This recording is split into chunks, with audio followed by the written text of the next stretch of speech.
Welcome everybody to this session on the question of the IMF and the Global South. Before we start today's forum, I would like to relay to you the sad news of the passing away of Mushakoji Kinhidi-San on May 23rd this year at the age of 92. We learned of this yesterday from an announcement by the United Nations University. So Mushakoji-san was vice rector of the United Nations University in 1976 to 1989. He had also been a professor at Gakushun University and Sophia University. He was director of the Asia Pacific Research Center at the Osaka University of Economics and Law, president of the Osaka International Peace Center, and president of the Asia Pacific Human Rights Information Center. He was also the president of IMADA, the International Movement Against All Forms of Discrimination and Racism, and a member of the RED, Radical Ecological Democracy World Network. During the time of his vice rectorship at the United Nations University, he worked closely with ARENA, Asian Regional Exchange for New Alternatives, on various projects which consolidated the research network of ARENA. I had the honor of working closely with him in the late 1990s and early 2000s, he being the council chair and I being the board chair. It was a great pleasure working with him. He had a very good sense of humor, a very gentle and kind demeanor, and precisely because of his compassion for the underprivileged and his indignation about injustice and inequality, he was a staunch critic of US imperialism, and he was always proposing innovative ideas and projects. He was not only an eminent scholar, but also an active member in peace movements, such as staunchly opposing the revision of Article 9 of the Japanese Constitution. Mushakoji-san was a founding member of the Global University for Sustainability and was very supportive of his work. In 2017, he personally attended the 4th South-South Forum on Sustainability in Hong Kong, and alongside with Muto Ichio-san from Japan, Professor Samuel Lee and Lee Jong-uk from South Korea, and Professor Dai Jinghua from China, they dialogued on practical steps and alliance building. On July the 10th, 2020, he participated in the inaugural session of the 7th South-South Forum on Sustainability, which was entitled, "Is it the End of Globalization?" And he dialogued with Professor Zhou Mo from Malaysia, Professor Juan Ping from China, and other scholars. Then I learned that he had a stroke on July the 14th, but he later returned home after hospitalization. Many years ago, I did a 90 minutes long interview with Mushakoji-san on his life and thought. It is available at the Global University website. We will remember Mushakoji-san and his untiring efforts for peace, pacifism, and humanitarianism. May he rest in peace. So we now begin the forum on IMF and the Global South. We thank Professor David BARKIN for organizing and moderating this panel. Let me first introduce Professor David BARKIN. Professor BARKIN holds a PhD in economics from Yale University and is distinguished professor at the Metropolitan Autonomous University in Mexico City. He collaborated in the founding of the Eco Development Center in 1974. He received the National Prize for Political Economy in 1979. He is a member of the Mexican Academy of Sciences and is an emeritus member of the National Research Council. He collaborates with indigenous and peasant communities to promote the sustainable management of regional resources. Many of these communities are engaged in activities to develop new institutions, advancing towards the construction of post-capitalist societies by fostering new forms of coexistence and alternatives to development to move towards a world of good living. He is recognized for his theory of radical ecological economics developed during the past 15 years. In 2016, he received an award from the Alessandra von Humboldt Foundation from Germany. His latest books are From Protest to Proposal, 50 Years Imagining and Building the Future. And he co-authored The Environmental Tragedy in Latin America and the Caribbean. So now over to you, Professor BARKIN. A very great honor to be participating in this ninth South-South Forum. And I think that all of us have to congratulate Qin Lao and her extraordinary team for the constancy by which they have developed this over the past many years. Today, we will be talking about the IMF, the International Monetary Fund, and we will begin with a presentation by a very distinguished Indian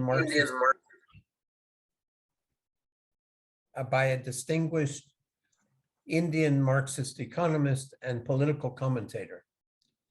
He taught at the Center for Economic Studies and Planning at the School of Social Sciences at the Jawaharlal Nehru University in New Delhi from 1974 until he retired in 2010. He was vice chairman of the Kerala State Planning Board from 2006 to 2011. I think it's very important to note that the Kerala State Planning Board has created a special model, a unique model of economic management that we have to celebrate. Professor Patnaik is a staunch critic of both the neoliberal economic policies and the Hindutva, and it is known as a social scientist of Marxist-Leninist persuasion. According to him, in India, the increase in economic growth has been accompanied by an increase in the magnitude of absolute poverty. The only solution is to alter the class orientation of the Indian state. Professor Patnaik, it is an extraordinary pleasure and honor to welcome you to this forum. Thank you very much for participating. Thank you very much, David. Thank you to the organizers for giving me this opportunity to be part of this panel and to be participating in this particular important South-South conference. The IMF has been consistently against any autonomous development or industrialization in the global South. In fact, when decolonization took place after the Second World War, in the global South, you had a number of governments coming up which were the legatees of the anti-colonial struggle, which tried to introduce regimes of autonomy, regimes that were trying to shake off the domination of metropolitan capital on their economies. These were what I would call dirigist regimes. They believed in substantial state intervention. Many of them called it planning. And of course, they took over the natural resources of these countries, which until then had been under the control of metropolitan capital, and they tried to industrialize their economies. Now, this is a venture which the IMF has consistently been opposed to, and in that sense, it has been a weapon in the hands of imperialism for rolling back the process of decolonization. Of course, however, the way the IMF has done it is something which has changed over time in keeping with the change in the nature of world capitalism. I can distinguish at least 3 different phases of IMF policymaking, of IMF intervention in the global south. The first is really after the formation of these Bretton Woods institutions, during which period state intervention as such could not be objected to, could not be opposed. It is something which was happening even in the advanced capitalist countries. Keynesian demand management was very much in vogue. You had social democratic governments in large numbers of European countries, which really pushed these countries closer towards full employment by stimulating aggregate demand in those particular economies. Therefore, the IMF was not speaking explicitly against state intervention. And what is more, the Bretton Woods system allowed countries to have capital controls on the movements of capital and finance across country borders. It allowed countries to have protection, to protect their domestic market for their own industrial enterprises as opposed to imports from the north. And of course, it allowed for substantial state intervention. So it is not as if there was any change that the IMF was trying to bring about in the nature of the economic regime, but it tried to throw a spanner in the works of the dirigist regimes in the global south by the particular conditions it imposed, or what it calls conditionalities, and that is the following. Whenever any country, I'm talking about the first phase, even when the IMF was not pushing an ideology of liberalization explicitly, whenever a country had a balance of payments problem and went to the IMF for loan, the IMF did not just provide a loan. It did not simply provide aid. On the contrary, what it did is that alongside providing the aid, alongside providing the loan, it imposed the condition that the country must reduce its domestic absorption through a cut in domestic expenditure. Now, a cut in domestic expenditure, which is imposed on the government as a condition for the loan, would necessarily imply a cut in government expenditure. And a cut in government expenditure would necessarily imply a cut in government welfare expenditure or a cut in government investment. Therefore, the government is to that extent reduced in its scope of intervention, reduced in its welfare programs. This is exactly what had put Fidel Castro off, which is why he then had obtained the loan from the Soviet Union, obtained aid from the Soviet Union, turned to the Soviet Union because of the IMF conditionalities that he found repugnant. Now, of course, in this, one has to really go back further. Namely, the Bretton Woods system itself was one that actually made it necessary for the balance of payments deficit countries to make adjustments. As a matter of fact, since the current accounts of all countries taken together should add up to zero, current balances, the fact is that if some country has a current account deficit, that basically means some other country must be having a corresponding current account surplus. Now, the original idea was that the surplus countries should be made to adjust by increasing their domestic absorption, in which case the deficit countries would not necessarily have to do any adjustments. That world absorption would increase because the surplus countries would absorb more goods and services and therefore create a larger demand for deficit countries' goods. But because this was ruled out by US imperialism, you had a situation where it is the deficit countries which were made to adjust, and they were made to adjust by reducing their domestic absorption. And this is what the IMF was essentially trying to impose on the global south.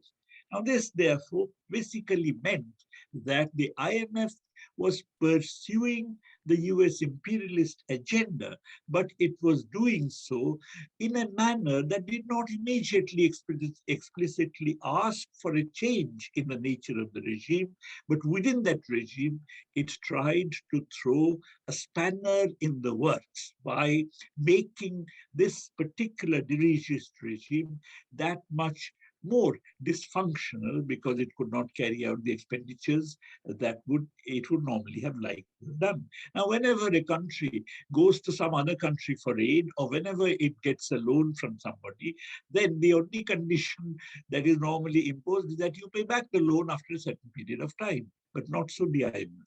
The IMF did not just insist that the loans it made should be paid back in a certain period of time, but it insisted upon domestic adjustment of a particular kind, which every country that took an IMF loan had to carry out. The second phase of IMF intervention begins really with the enormous accumulation of finance in the hands of metropolitan banks, and that particularly dates back to the period of the oil price hikes.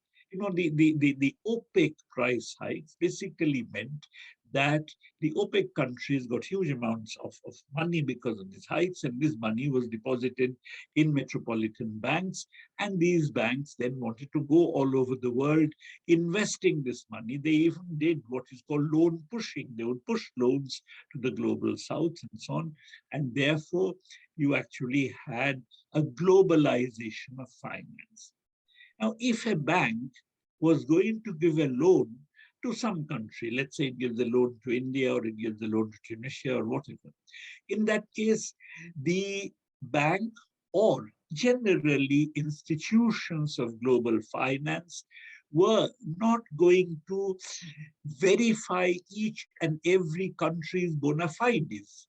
They needed a monitor. They needed somebody who could impose discipline on these countries and who could actually verify the bona fides of these countries to take a loan, and bona fides in a particular sense I shall discuss in a moment.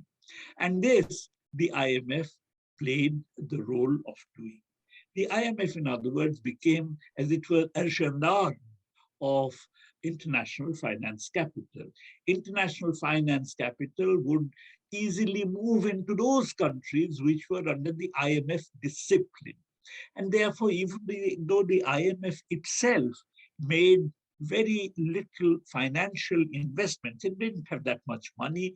And even though the IMF itself really provided very little by way of money, third world countries, which by the way, because of the oil price hike, had been facing balance of payment problems, were accessing private finance internationally.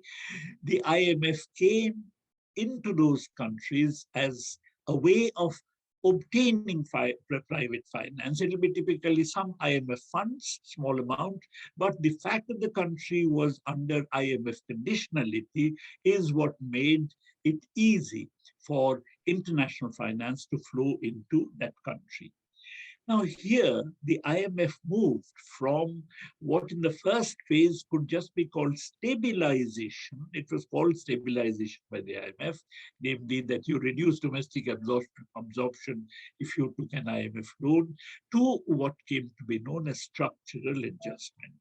The shift was from stabilization to structural adjustment.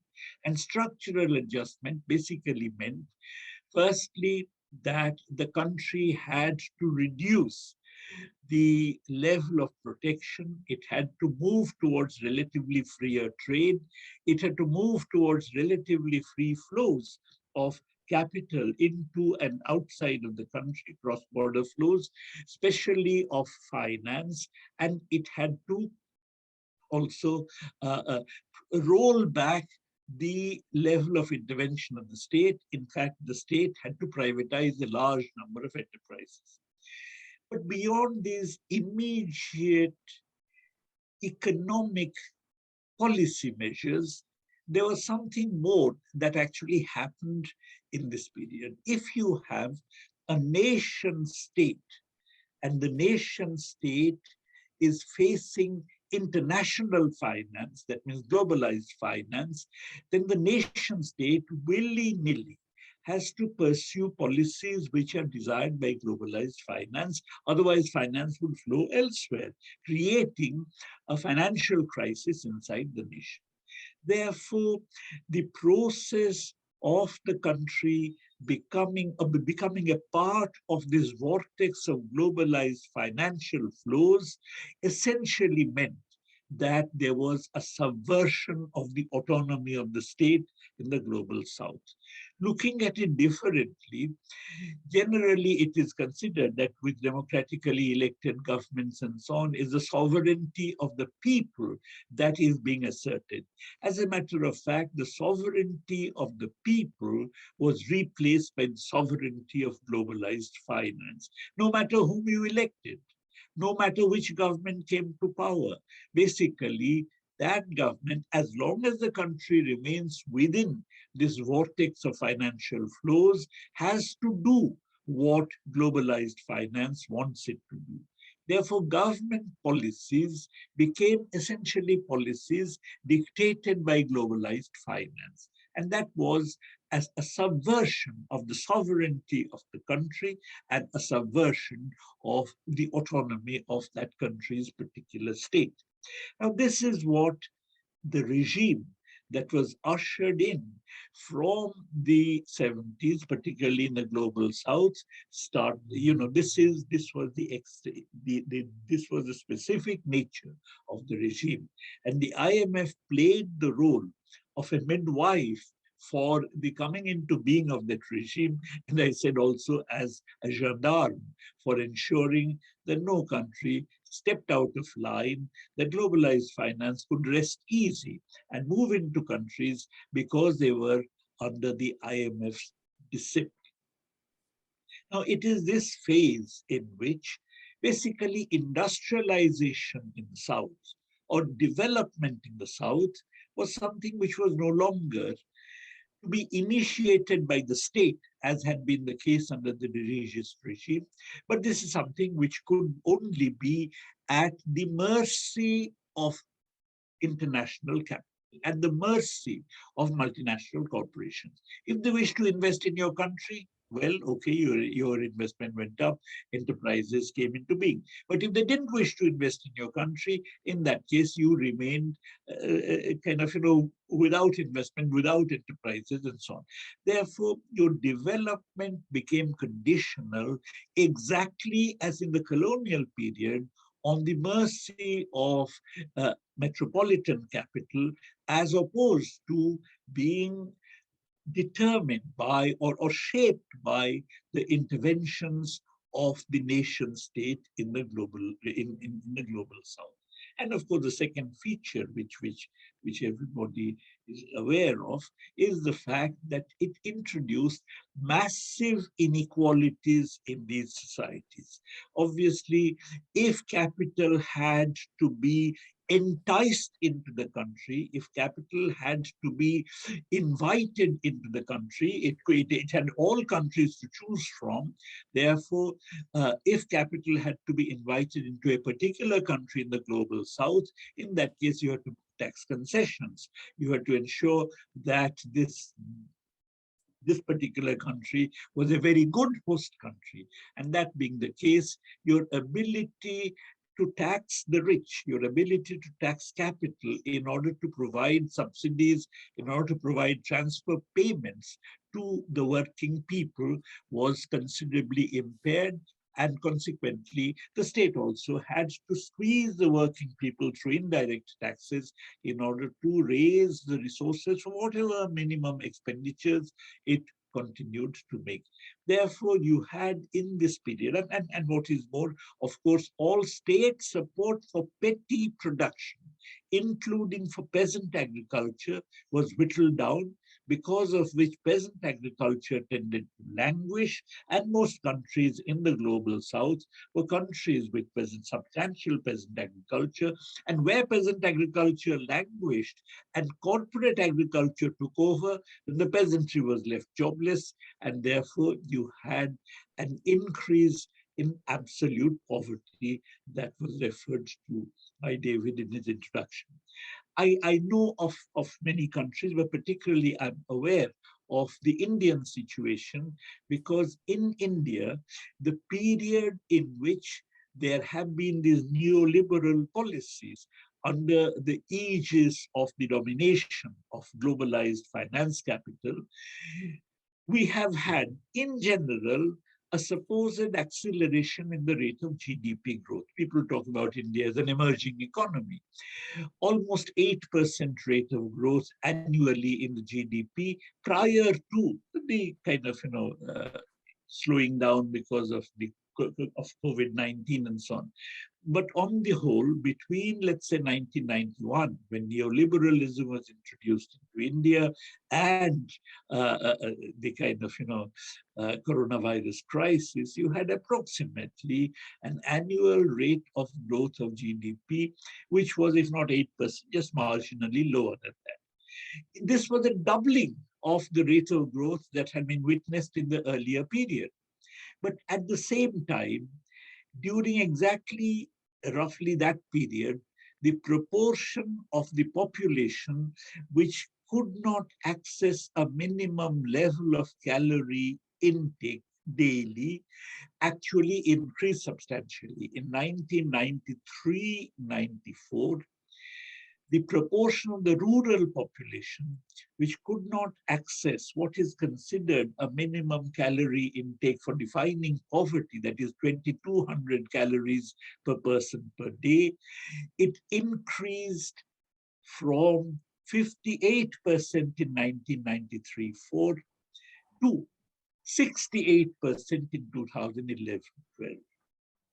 The corresponding proportion in urban India increased from 57%, and the cutoff here was 2,100 calories per person per day. The corresponding proportion increased from 57% to 65%, 57% in 1993-4, 65% in 2011-12. Therefore, you had, as it were, a rolling back of the process of decolonization, a subversion of the promises of the process of decolonization, the promise being that actually poverty would be wiped out, that inequality would be reduced, and so on. But all that promise was not just belied, it was actually rolled back. Now, I know the figures I'm quoting, the assertions I'm making are completely against what international literature generally refers to. International literature usually gives World Bank figures on poverty, but those are not, in my view, worth the paper they are written on. Therefore, one has to be absolutely objective in looking at poverty, and poverty I'm defining in terms of nutritional intake, which is a basic minimum elemental requirement in any society, and there can be little doubt that this increased.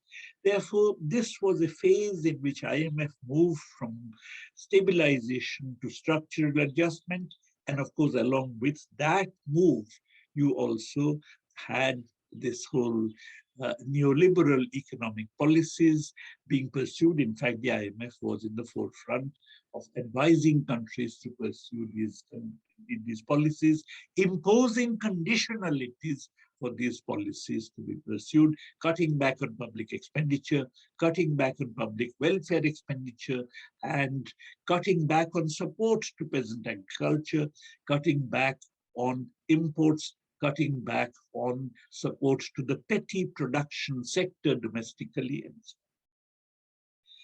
now I come to the third phase of IMF intervention, and the third phase was one which has now come into being because of the crisis of neoliberalism. Everybody knows that neoliberalism has run into a very serious crisis, and because of that crisis, There is no obvious way of coming out of that crisis. That crisis, in my view, has been engendered by the vast increase in inequality that has occurred inside countries as well as globally, taking the global population as a whole. The increase in inequalities has created what Marx would have called a tendency towards overproduction. And against this tendency towards overproduction, there is no immediate counteracting factor. Typically, the state could have been expected to play the role of stimulating aggregate demand in the sense that John Maynard Keynes, the English economist, had advocated, and post-war social democracy had implemented. But for the state to play that role, the state must finance its larger spending, either by a fiscal deficit or by taxing the rich. Because obviously, if the state taxes the poor, taxes the working people, let's say $100, in order to spend $100, then there is no net increase in aggregate demand, because the workers, the working people will be spending those $100 anyway. There will be a change only in the composition of aggregate demand rather than a net expansion in aggregate demand. But both these ways of financing government expenditure, whether through a fiscal deficit or through taxing the rich, are anathema, are totally opposed by international finance capital. You find taxing the rich is out because, after all, you are dependent upon investment by metropolitan capital in your domestic economy, and therefore you cannot really tax the rich. On the other hand, or tax capital. But on the other hand, fiscal deficit is something that finance has always been opposed to. It doesn't want an activist state in order to borrow, to spend more on generating employment, and therefore it has always been opposed to fiscal deficit financed government spending. Therefore, the state cannot intervene in preventing this tendency towards overproduction that manifests itself in the neoliberal period. The only offset to this tendency to overproduction is, of course, the occasional asset price bubbles that you find. In the United States in the 90s, you had the dot-com bubble, the rise in the prices of the assets, the equities of the dot-com companies. And when the dot-com bubble collapsed, you had the housing bubble. These bubbles artificially boost the value of wealth in the hands of people. And that being the case, there is some additional expenditure that also boosts demand. But with the collapse of the bubble, the world economy has been stuck in a prolonged stagnation from 2008 onwards, from which there is no obvious way out. Now, in this situation, there is a certain tendency on the part of globalized finance, on the part of the IMF, for instance, that expresses these views, to relax on the question of fiscal austerity as far as the North is concerned. Now you find, for instance, the IMF managing director making speeches saying austerity is a terrible thing, that basically countries should be allowed to spend more. Therefore, it is possible that we are moving into a stage where the global North would be allowed a relaxation of fiscal austerity to generate a boom. But on the other hand, any such boom tends to increase the rate of inflation. I'm not talking about the rate of inflation which is increasing now, because that also has contingent factors like the Ukraine war or the COVID-19 supply side bottlenecks and so on. But even otherwise, any boosting of the world economy, of the advanced countries' economies, is something that is likely to create inflationary pressures, as indeed it had done in the late 60s and early 70s.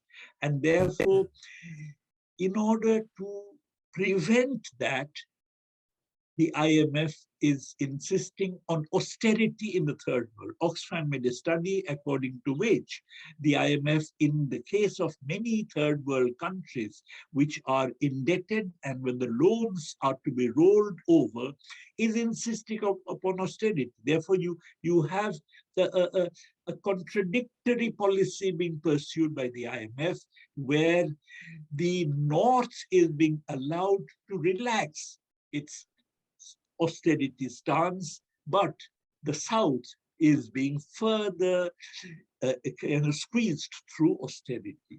Therefore, you have a change that is taking place in the IMF's attitude. Until now, what the IMF was doing, apparently it was doing in the interest of, it was doing vis-a-vis all countries. It could not be said that it was doing specifically vis-a-vis the global South.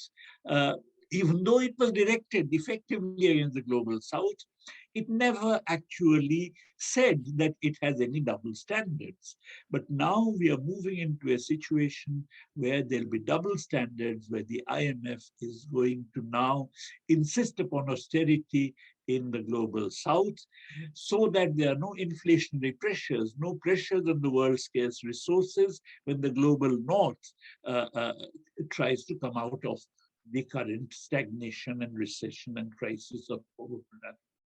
Now, that would actually be a replication of the kind of colonial regime that we had over long periods of time under colonialism, when there was a diffusion of capitalism across the world, when there were new industrial countries coming up, where the world was where world capitalism was experiencing a boom. For instance, the period between 1840 and the First World War has been generally called enormous, a very long boom in world capitalism, and capitalism was in that boom.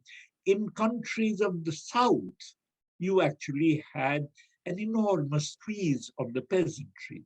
So that kind of a dichotomy is now going to be reproduced under the aegis of the IMF. Therefore, as I mentioned, the IMF's stance has been changing over time, depending upon the requirements of metropolitan capitalism, the requirements of US imperialism. But all through this change in stance, the IMF has been firmly opposed to any autonomous development in the global South. And this basically means that it has been in favor of a kind of development which actually gives rise to greater poverty, greater inequality. So, thank you very much for your patience. Thank you very much, Professor Patnaik. I think that Professor Patnaik has given us an extraordinarily comprehensive overview of the more than half a century, I guess it's about 70 years of history of the IMF's impact on the world, and has presented us with a very troubling analysis of where the global South is left at this particular period of time. We're now going to move to Europe, where Eric Toussaint has been working for decades on the problem of the debt about which Professor Patnaik was talking about. He is a spokesperson for the Committee for the Abolition of Illegitimate Debt. And in fact, I might say most of what Professor Patnaik talked about was the contraction and the attempt to legitimize what Eric Toussaint is calling the illegitimate debt. He took part in the process that launched the World Social Forum at the beginning of this century. And he is a prolific author. He wrote a very, very insightful book called Greece 215, There Was an Alternative.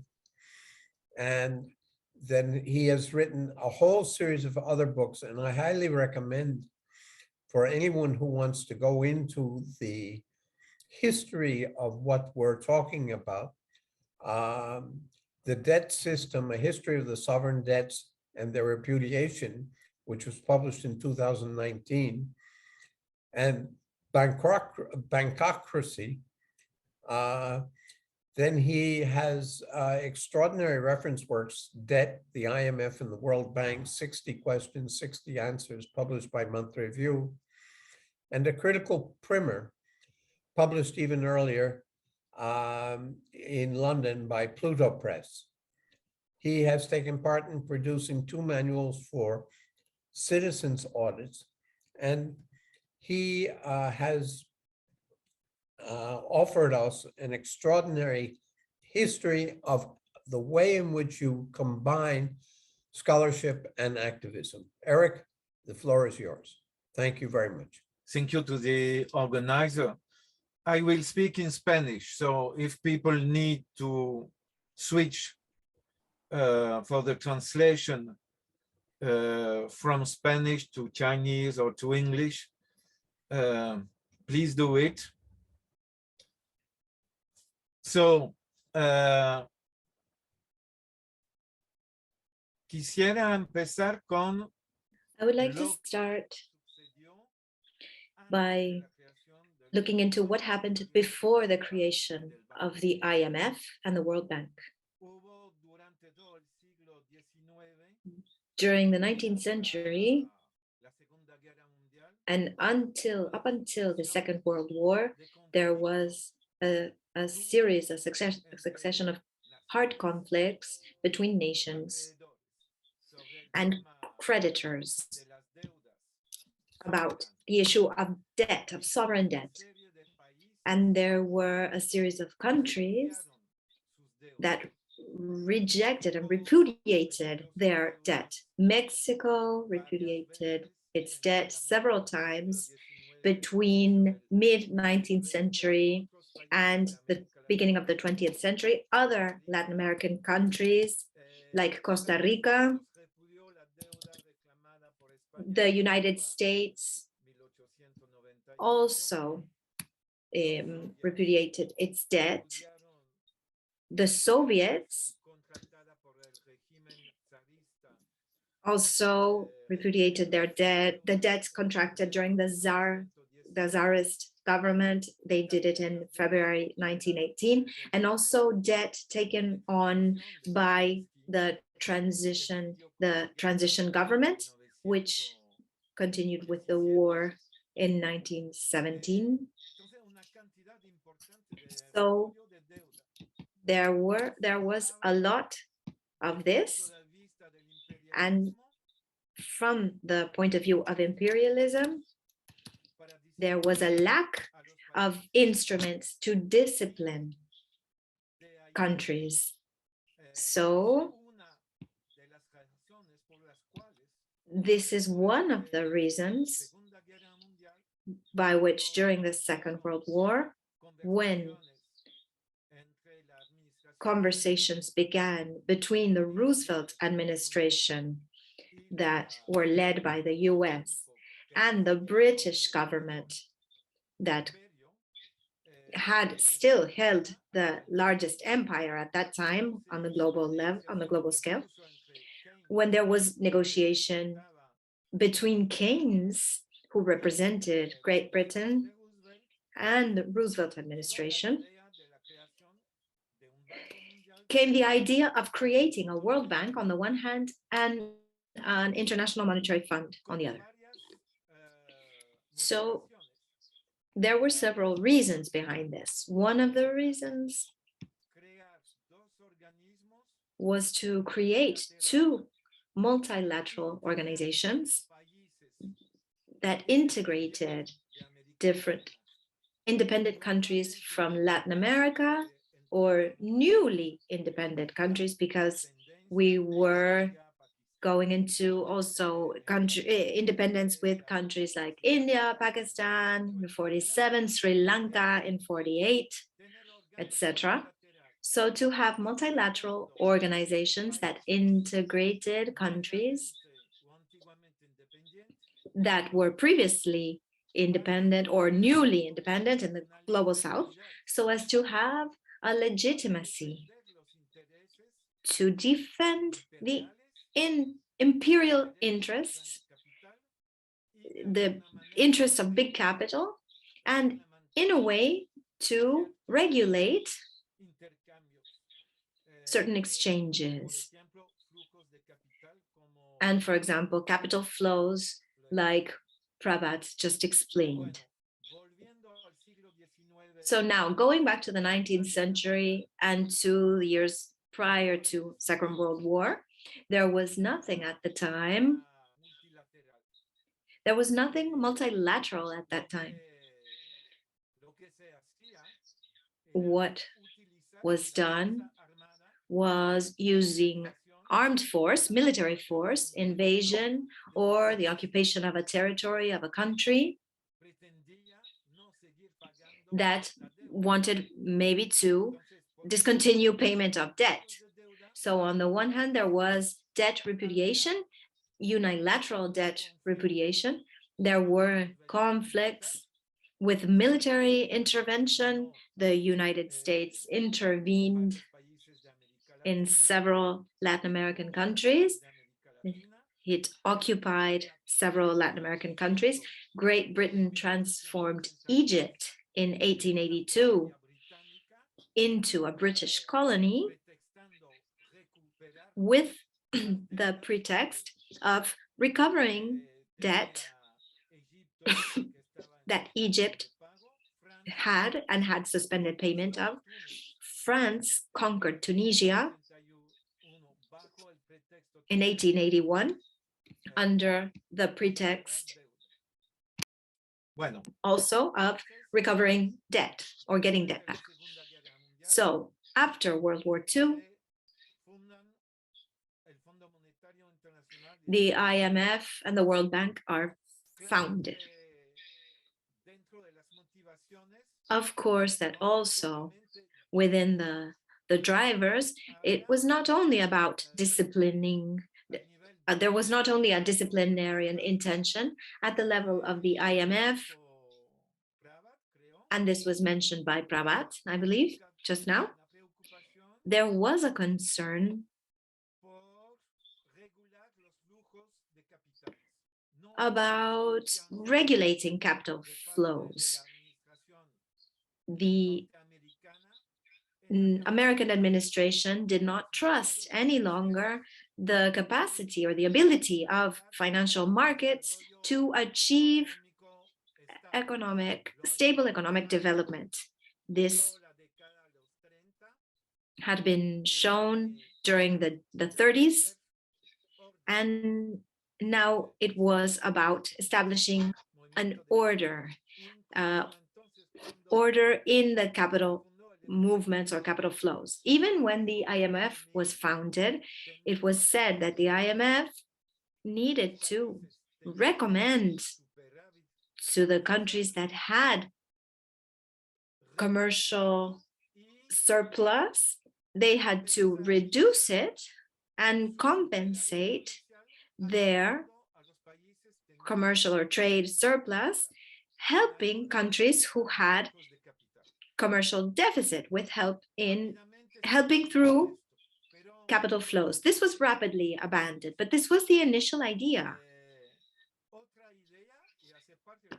Another idea, and this is part of the IMF statutes, was that they had to favor employment, full employment in the IMF countries. And Prabhat showed that, of course, in practice, the IMF just does absolutely the contrary. But in their initial mission and initial statute, it is very clear that it was said to favor full employment policies, because we were at the end of the Second World War and we were in a Keynesian New Deal moment, as Prabhat also explained this very well. But the truth is that the IMF did not respect this at all. the World Bank. I'm not going to develop here the topic about this. I wrote a book. David mentioned the book. The book is called A History of the World Bank, a critical primer. And there is a new edition of this book. It has just come out. It is updated and broadened. It's going to be published by the same publisher, by Pluto Press, at the end of this year. And it has also already been published in Spanish 3 months ago. And it is a critical history of the World Bank. And of course, when I do a history of the World Bank, I also do a history of the IMF. But so as to not repeat what Prabhat has said, and I want to concentrate on some supplementary topics. It's very, very important to see that within this framework of the will to discipline the countries of the global South, countries that were conquering their independence even, and with countries that were going through endogenous development projects, political projects, and questioning imperial domination. Even so, the IMF intervened with the World Bank to destabilize progressive governments in a systematic way. For example, when the CIA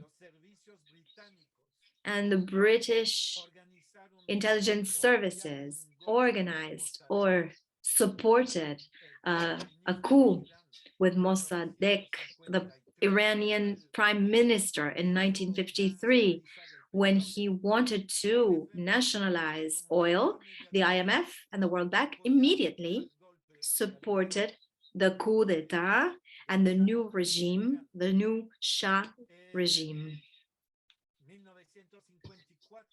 In 1954, Guatemala,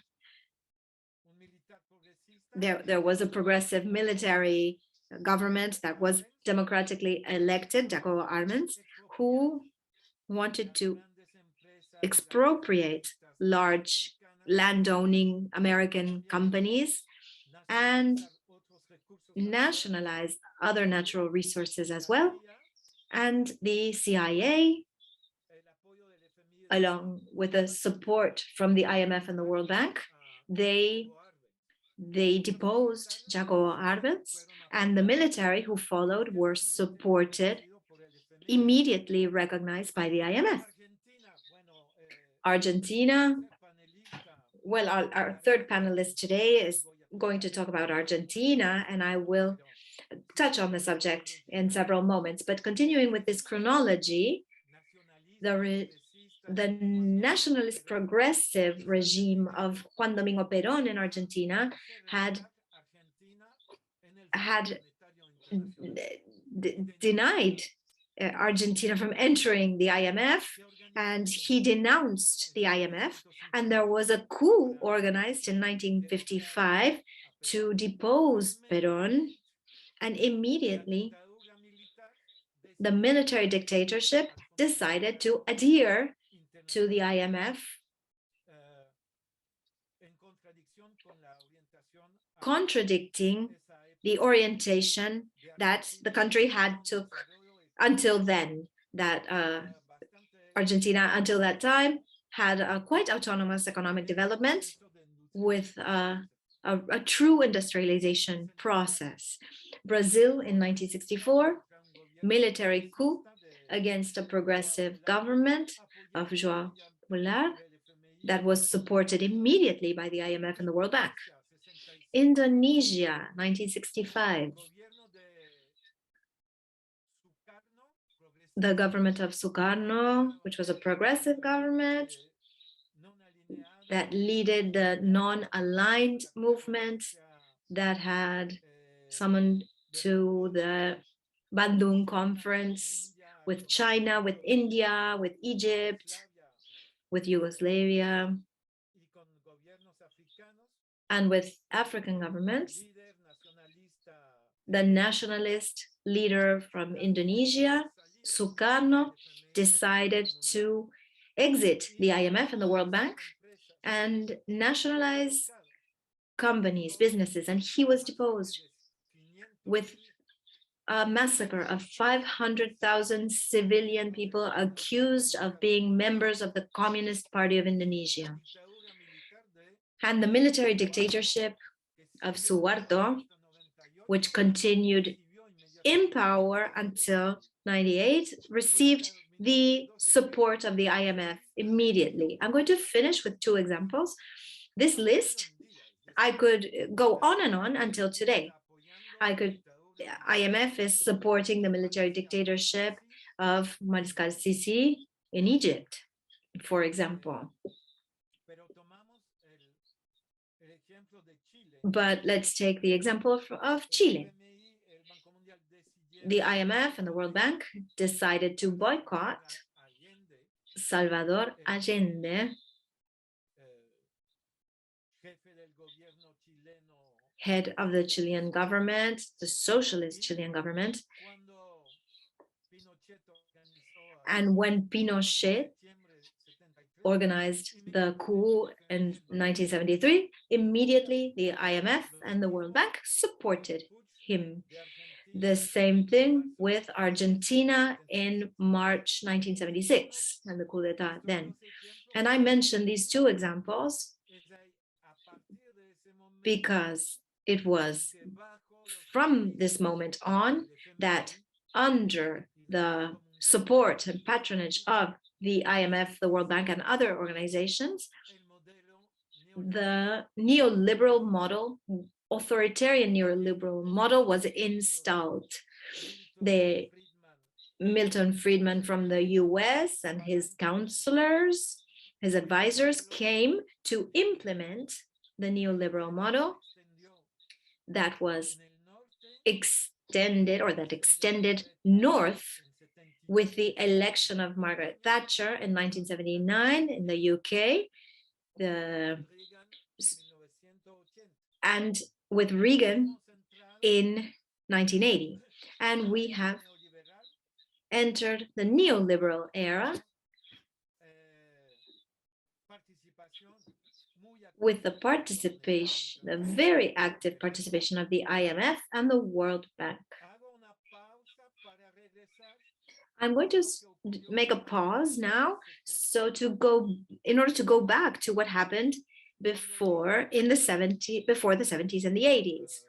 When I say that empires, North American imperialism, British imperialism, French, and other big powers that led the IMF and the World Bank, when I say that they sought to create multilateral organizations that could have international legitimacy, even partnering with the United Nations, because the IMF is a specialized United Nations agency, just like the WHO is, just like the FAO is, just like UNESCO is. But it does not respect or adhere to the United Nations rules, but it is a specialized agency of the UN. So they were looking for the legitimacy of the UN, but the IMF, with this legitimacy, already after the 1950s, decided to press the governments of the South in order to be more respectful of the interests of the private creditors. And in my last book about a critical World Bank history, I mentioned the following anecdote. In 1953, when Guatemala asked for a first credit from the IMF, a first loan, sorry, from the IMF, This was before the election of Jacobo Arbenz. The IMF demanded from Guatemala to continue with the payments of a bond issued in London in 1823, which was suspended of payment since 1827 or 28. So the IMF establishes as a condition or as part of its conditions in order to issue a loan to a member country, the demand of respecting the rights of private creditors, even going back to a century before, a century prior. So progressively in the 60s, in the 50s, 60s, to discipline countries. So there were already coups and there were conditions in order to provide loans. And another condition was to pay the debts that were still outstanding. That's how we reach the 80s, that is to say, the crisis of the debt in the third world countries, 1982, where the IMF, in the case of Mexico, for example, and then other countries as well, the IMF conditioned its help towards Mexico by providing financial aid, but it was conditioned, this financial aid was conditioned to the fact that Mexico should resume the payment to the Western banks, same line as I was mentioning before, but also within the neoliberal framework, they had to implement a structural adjustment plan. The first structural adjustment plans had been implemented in Argentina, for example, as of 1976, in the Philippines with Marcos, in the 1976 as well, in Turkey, with the military dictatorship of 1980.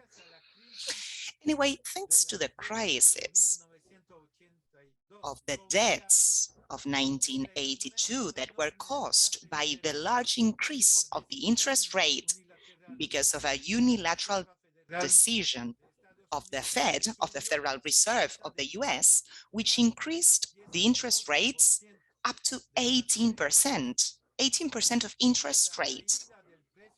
And because of the collapse in the price of oil, as of 1981, the combination of those two factors caused a reduction in the income of the countries that had a debt and an increase in the interest rates that they had to pay because the loans were issued at a variable interest rate. So those countries increased their difficulties to pay. So the IMF arrived and said, you are members of the IMF, so you have the right to a loan, but under the condition of implementing a structural adjustment plan, and also the condition of resuming the payments to your private loans or whoever gave you loans before. So we are talking about 1982. We're talking about 40 years of implementing these recipes.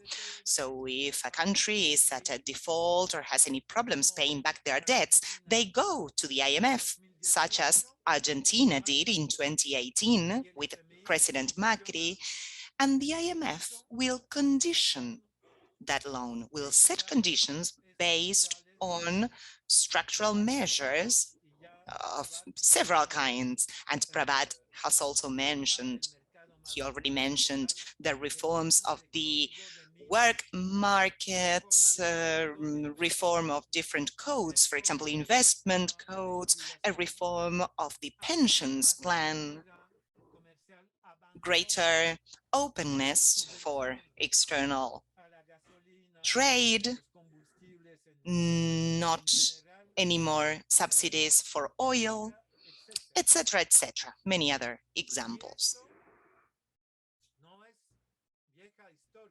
And this is not old, ancient history I'm talking about. I'm mentioning Argentina's case in 2018 and Argentina nowadays. And this is what will happen with Sri Lanka as well. Sri Lanka is at a complete default of payments. And the perspective of the dominant class in Sri Lanka, with the support of a large part of economists, even Keynesian economists, is to negotiate a new agreement with the IMF. But of course, the IMF is willing to do so, and they will set new conditions. I think there have been 15 agreements already between Sri Lanka and the IMF. In the case of Argentina, 22 agreements. There have been 22. So, of course, you need to wonder if there had been already so many agreements with so many conditions imposed, plus the implementation of a structural adjustment plan and structural reform for 20 years, more than that, 30 years, even 40 years, I should say. And these countries go back to and have this kind of debt crisis again. Which is the conclusion then? The conclusion is that the recipe, shall we call them adjustment or structural adjustment plan recipes, are not the ones that solve the financial part of those countries, but on the other hand, they reproduce the subordination stage of those countries, their financial dependency, and their lack of capacity to respond to the external shocks. We can take Sri Lanka as an example. The IMF had advised Sri Lanka to open up their economy fully, and they did so. They did so for the last 20 years. The IMF recommended, or suggested, Sri Lanka not to continue protecting their own producers, and Sri Lanka is currently importing rice, for example, from Vietnam, from Thailand, from other countries that are rice exporters. So they have lost their capacity for food safety, food security. They advised Sri Lanka to develop tourism. Sri Lanka depends largely on the income created by tourism. But what happened? COVID-19 pandemic, no more tourists for 2020, 2021. So Sri Lanka, because of this external shock, that is to say the pandemic,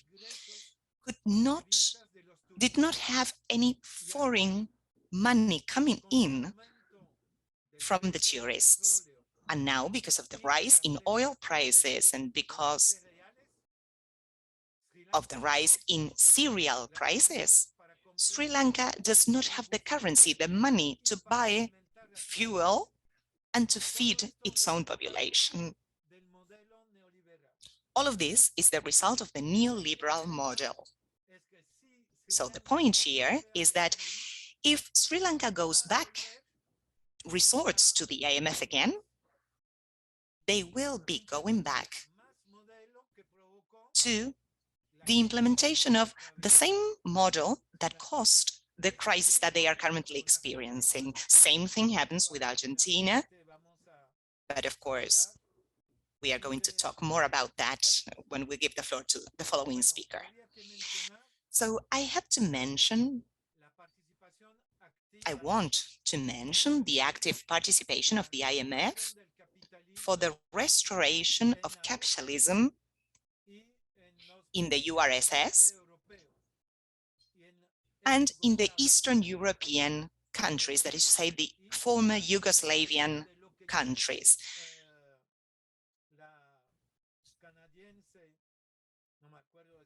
I can't remember the name. Wait, what was the name of my colleague who mentioned? Well, she mentioned the shock therapy, the neoliberal shock therapy. Excuse me? What was it? Naomi Klein? Yes, Naomi Klein, that's it. Okay, I need to wrap up. So the IMF, they are not only interfering with the global south, they are also interfering in the global north. They did have an impact, for example, in Portugal after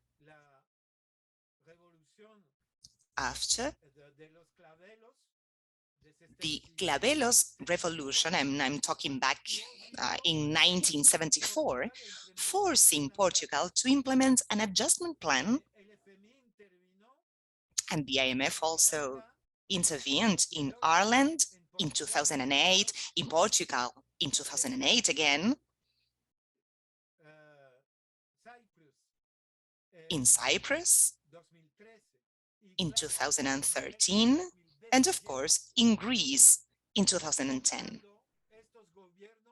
forcing those governments to implement very harsh policies, anti-social policies, within the framework of the same kind of agreements that were implemented in the global south countries. So the IMF in the north,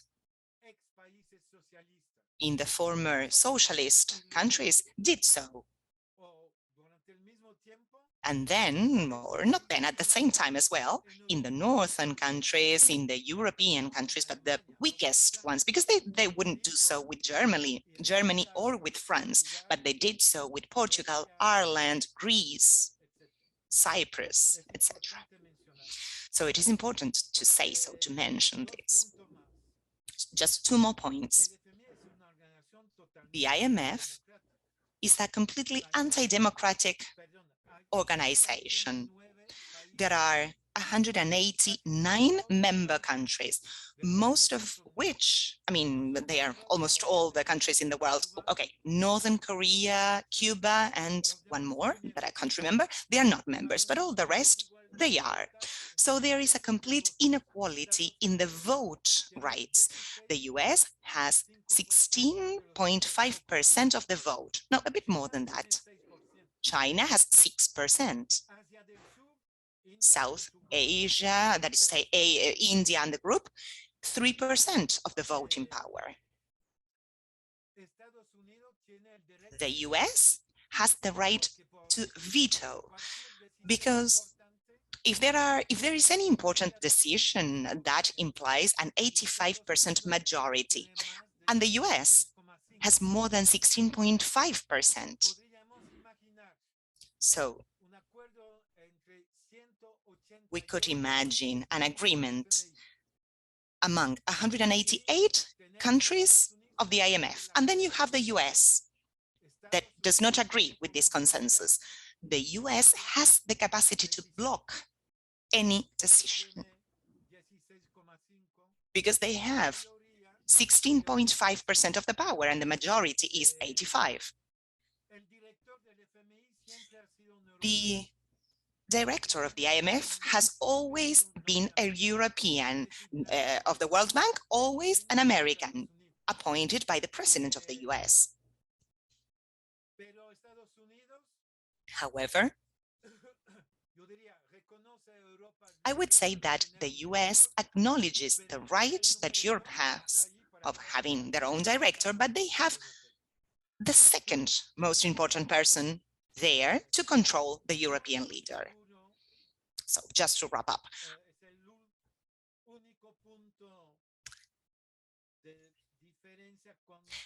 This is the single point that will be a bit different from what Prabhat said. He said that the IMF in the North will allow changes, which would imply, to a certain extent,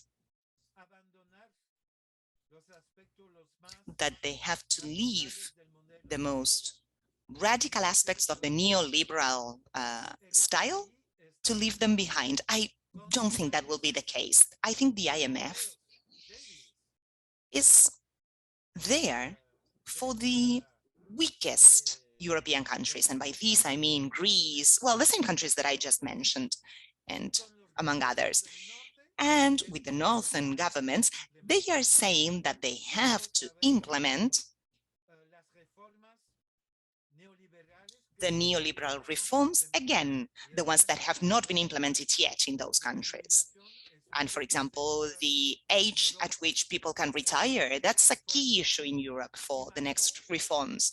And Macron, the president of France, who wants to increase the age at which people can retire, he will receive the IMF support to do so. And Macron will be able to say, well, it's because of the pressure that I receive from the IMF.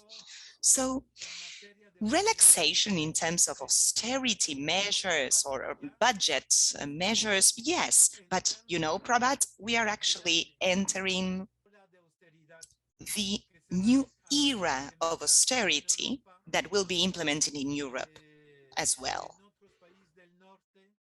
In other countries of Europe as of 2023. So that's it. Okay, that's the end of my presentations. Thank you so much for your invitation and for the attention. Muchas gracias. Thank you very much, Eric. You have provided an extraordinary compliment to what Prabhat Patnaik offered in his leading presentation. And although you suggested that there are minor points of difference, frankly, I think that the two analyses are extraordinarily complementary, especially going back to the history of the 19th century, which is really very, very important.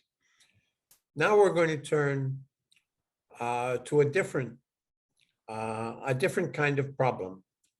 I would have said several weeks ago, I would have said the country that has been brought to its, the country that has been most severely brought to its knees by the IMF.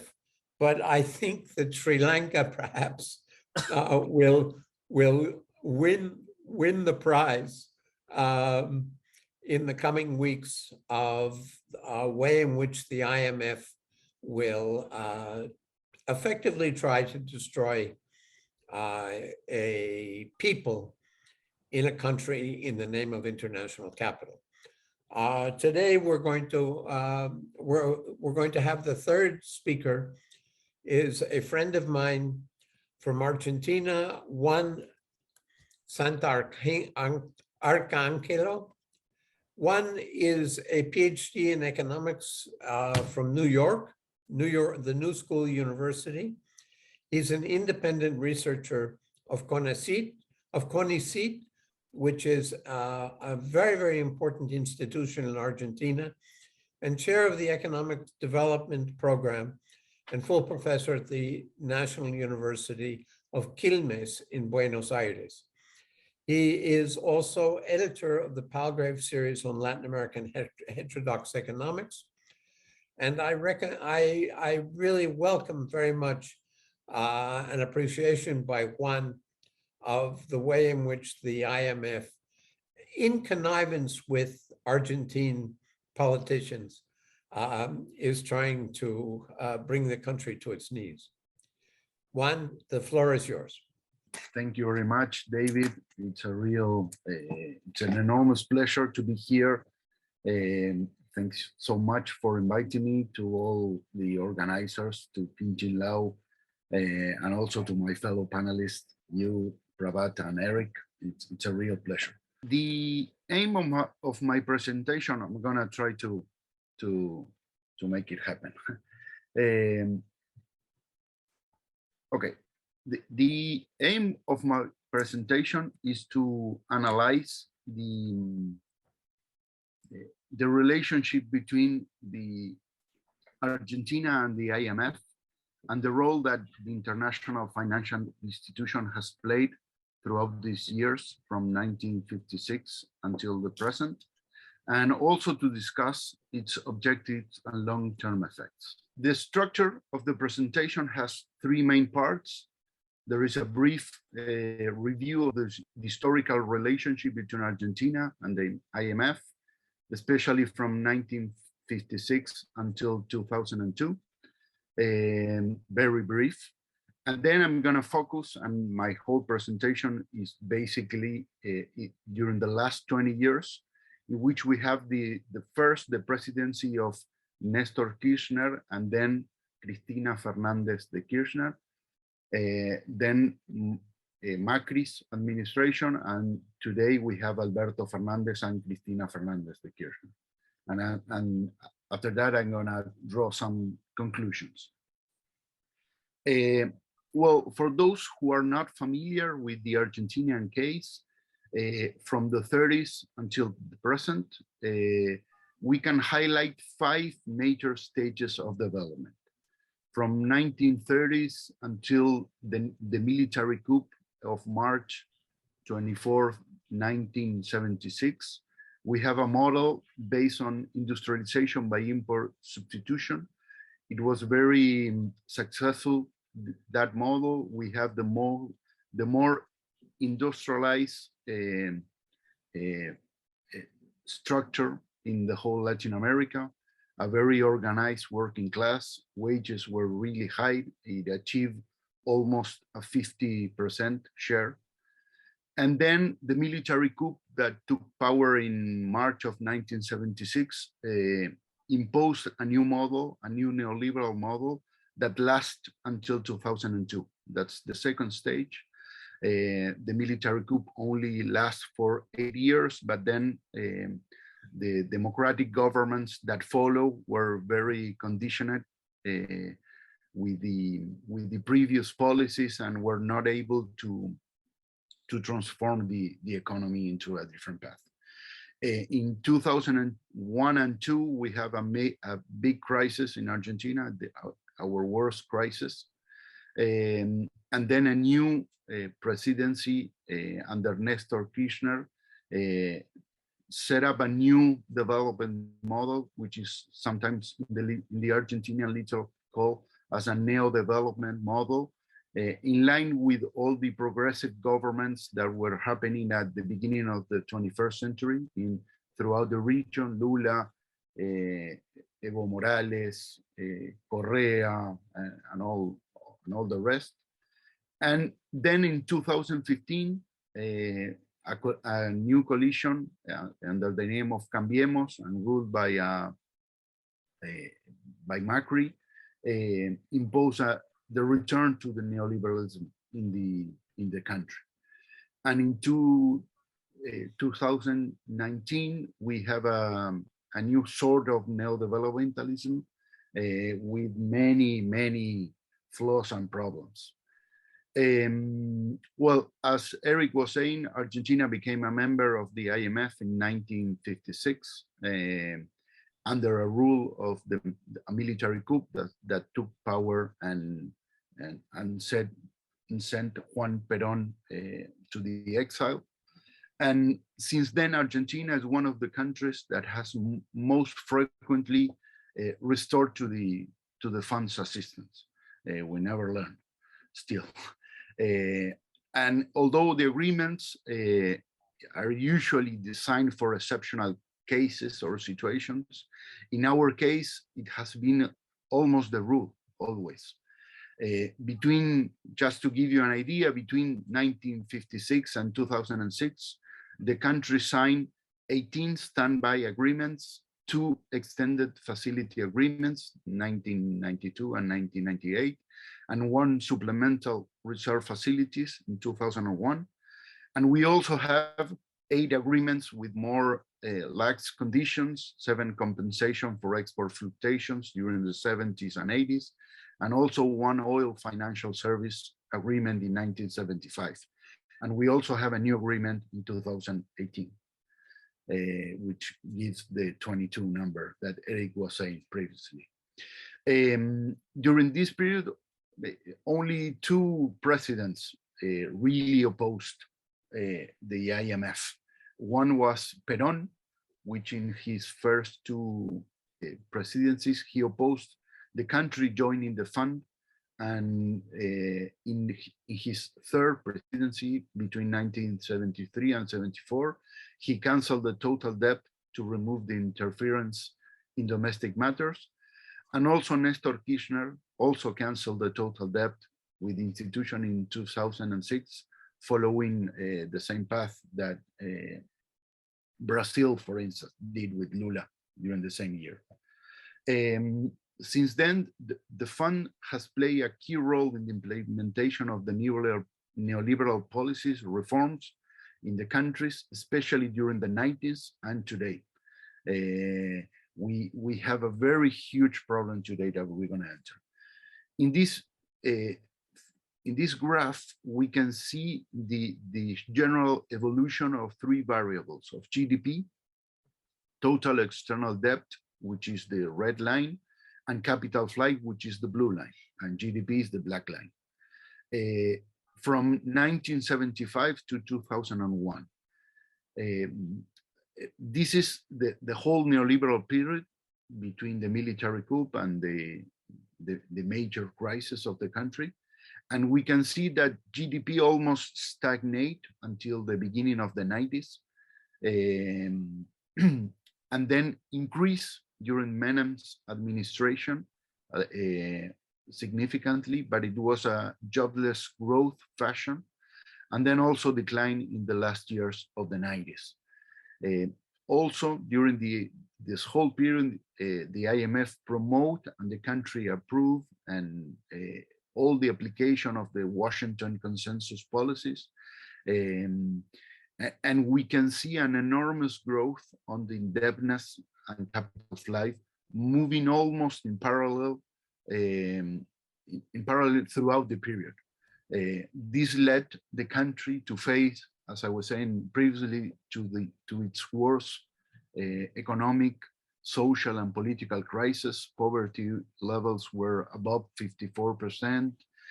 We have 5 presidents in 15 days, something roughly similar with what is happening to Sri Lanka right now. A very, very terrible time. And then in 2003, Kirchner won the election and grabbed the country basically in flames and achieved extraordinary results. His administrations basically modified the accumulation regime of financial hegemony toward an incipient process of reindustrialization, which was then followed and deepened by Cristina Fernandez de Kirchner in 2 successive presidencies. Kirchner administrations meant the abandonment of the Washington consensus, the revival of the state, and also the country achieved for the first time since the industrialization by import substitution period, growth rates of the manufacturing sector above the average level of the growth. The country growth at a path of 5.5% between 2003 and 2015. Unemployment fell from 22 to 6%, and real wages grew by 74% throughout the period. It was a very good period. But it is important to know that one of the things that happened in Argentina, and I believe that also happened in Brazil too, is that the neo-developmentalist policies did not displace their orthodox rule, the neoliberal policies, but rather they were in some way like juxtaposed with them. So a kind of hybrid system was established, where the legal basis of financial liberalization and neoliberalism also remain unshadowed. One of the main accomplishment of the Kirchner administration was to solve the external debt problem. And this was done by three key milestones: two debt restructuring, the first one in 2005 and the second one in 2010, and also an early repayment of the total IMF of $9.81 billion in 2006. It was very successful. For instance, in the first debt restructuring in 2005, as you can see in the chart, the total eligible debt was $82 billion. 62 of them were swapped, and then new debt securities for $35 billion were issued. So the nominal haircut reached 56.6%. And by the end of the process, the acceptance was 76%. In the second one, in 2010, acceptance reached 70%, with a haircut of 58.8%. And however, the outstanding bonds, which were little, 7.1%, would become problematic in the years to come, since their holders and active vulture funds began a lawsuit against Argentina in New York in 2007. And a few years later, in 2012, a federal judge, Tomás Griesa, ruled in favor of the vulture funds and ordered Argentina to pay the vulture funds. Argentina refused to pay and started a strong international campaign to denounce the vulture funds operations, never paying until Macri seized power. Macri won the elections in December 2015, and the coalition he led, Cambiemos, began reinstate neoliberalism right away. Using this hybrid system, it was very easy for Macri to reinstate neoliberalism. And he had a clear goal to transform Argentina into a market-friendly economy as soon as they can. The set of policies are the usual stuff that we can see under neoliberalism, and Prabhat was talking about, and also Eric. He first paid the vulture funds in full. He lowered the minimum reserve bank's requirement. He liberalized the purchase and transfers of foreign currency, trade liberalization, liberalized the payment of imports and goods and services, allow non-residents to have access to foreign exchange markets, and also follow a twofold dollar stabilization strategy, relying on aggressive external indebtedness policy and a raise in interest rates. During the first quarter of 2008, the Macri's administration signed again a new standby agreement with the IMF, and the IMF give the country, the agreement was for $57 billion, which is the biggest loan in IMF history, and the total disbursement during Macri's administration was $44 billion. The fund explicitly breached and bypassed its usual internal evaluation procedures for the signing of the agreement, and granted a loan that absolutely disproportionately to the country's capability. It represents 1,277% of Argentina's quotas. they knew that Argentina was not able to pay at all. And the credit was granted explicitly by the pressure and order of the United States. Donald Trump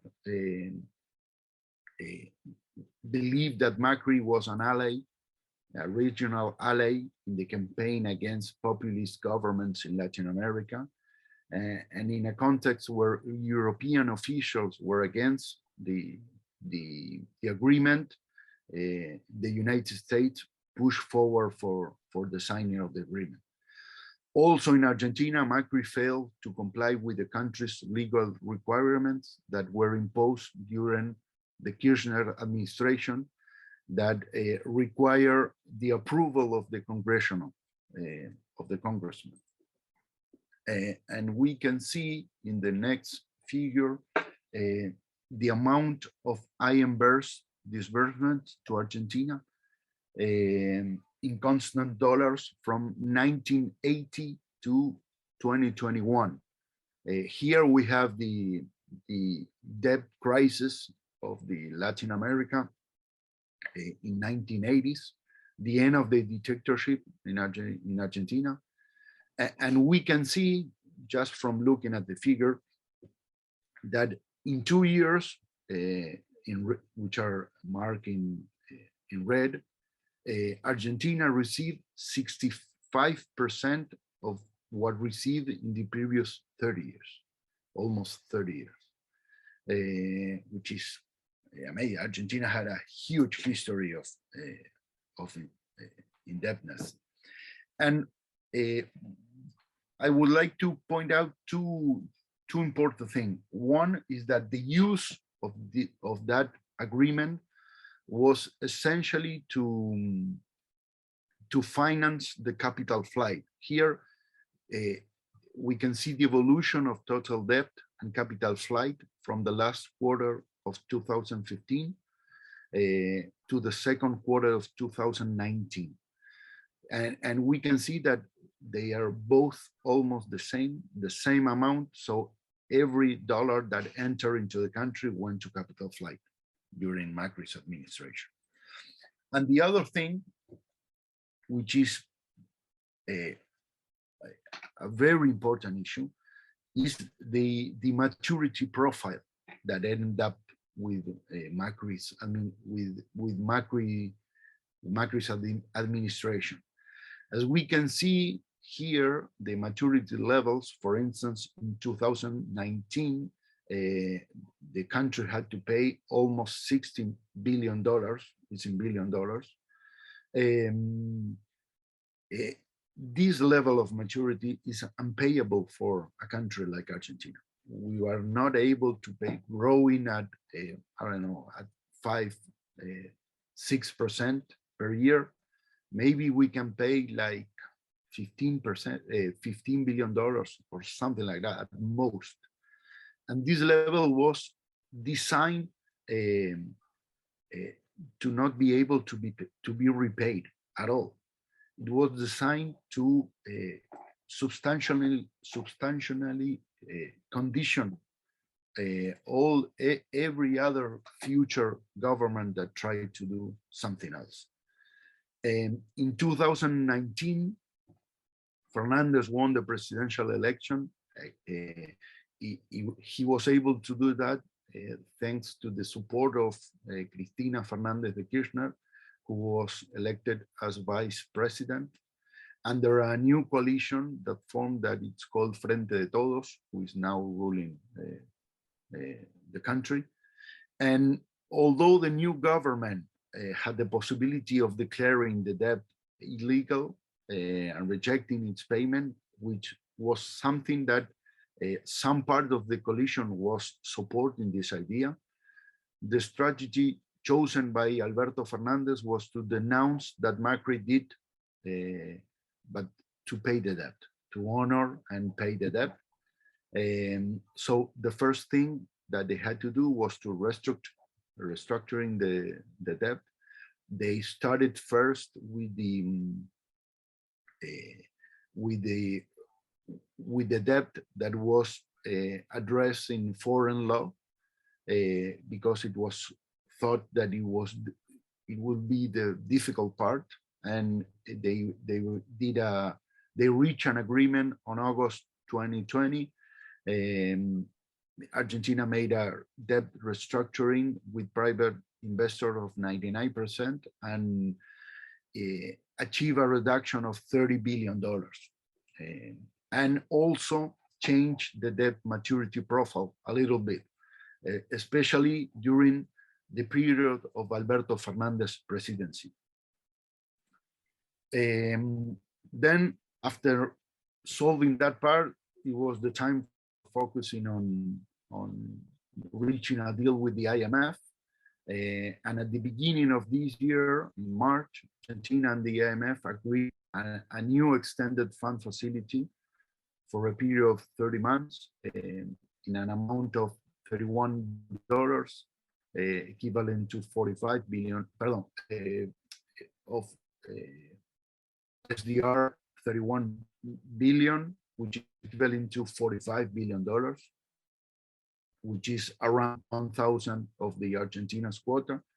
And of course, the program entails refinancing of the maturities of the 2018 agreement, Macri's agreement, and of course, the recommendation of most of the IMF classic neoliberal policies. This strategy divided the Frente de Todos, Alberto Fernandez and his part of the coalition was in favor of signing the agreement. The other part of the coalition, the Cristina Fernandez, the Kirchner, and the Cámpora, which is a very important part of the coalition, was against signing the agreement. And since it has to pass through the Congress, it was around 42% of the senator of the Frente de Todos vote against the agreement, the new agreement, and it only was approved thanks to the contribution of the right-wing parties, especially the Macri party, Cambiemos, who put 32 senators. Frente de Todos was able to put only 20 senators. And in that way, they achieved the 2/3 majority that they needed. Here we can see the overall process. In the first part, we have the Kirchner and Cristina Fernandez, the Kirchner administration, and we can see the blue bars are the evolution of total debt in billions of dollars. The red line is the share of debt to GDP ratio. And we can see that in 2004, that level was 118, and it went down almost 66 percentage points during Kirchner administration, during his successful renegotiation of the debts. And then during Macri's administration, we can see how it grows, and then how it slightly reduced under Alberto Fernandez administration. We can, in this figure, we can also see how the maturity profile in $billion has evolved. The red one is the one that Macri was the maturity profile that Argentina had after Macri's administration, and in the green one is the one that now we have in the country. We can see that the payments in 2022 and 23 are very slow. We were able to pay that, but then after that, it's very difficult for Argentina to be able to pay this. Juan, ¿lo puedes ir yes. terminando? Yes. Ya. Ahí voy.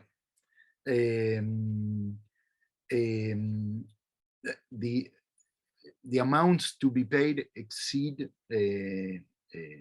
are still very high, are around $215 billion, and they are especially heavy from 2025 to 2034. So in order to be closing now, it is clear from our history that the IMF is an instrument of domination and spoliation that has been used throughout Argentina's history to subordinate its aspirations for autonomous economic development. The fund is centrally controlled by the United States and some of the Western powers, and its intervention has helped to consolidate a long-term domain of neoliberalism and global capital in the region, in the whole Latin America.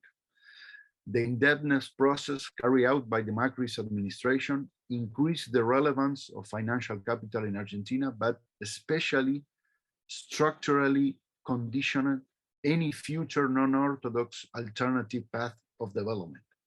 The goal of the agreement between IMF and Macri and the goal of the United States was to prevent anyone who can win in the election in Argentina, which was probably, as it happened, Cristina Fernandez de Kirchner, to be able again to impose a neodevelopmentalism model. So achieving this condition was the main objective, in my opinion, of the 2018 agreement. The other thing that I think is important is to understand this process regionally. I know that Eric and Prabhat was talking that this is a much more broader phenomena in which the IMF is screwing countries all over the world. But in the region is very important, because if you are able to subordinate Argentina, Latin America is very diminished in their possibilities to keep growing. And if we use the doctrine that Eric put us in the book of the odious debt,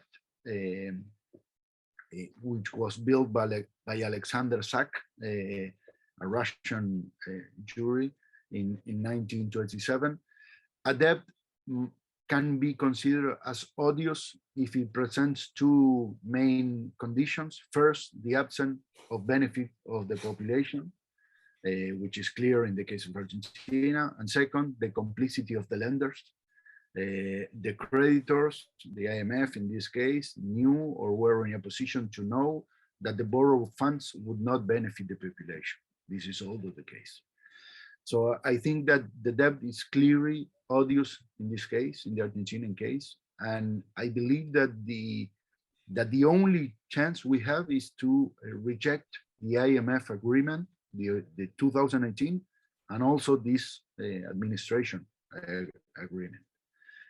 Is unpayable, the amount of debt for our country, and a default is inevitable. We are like in the beginning of 2001.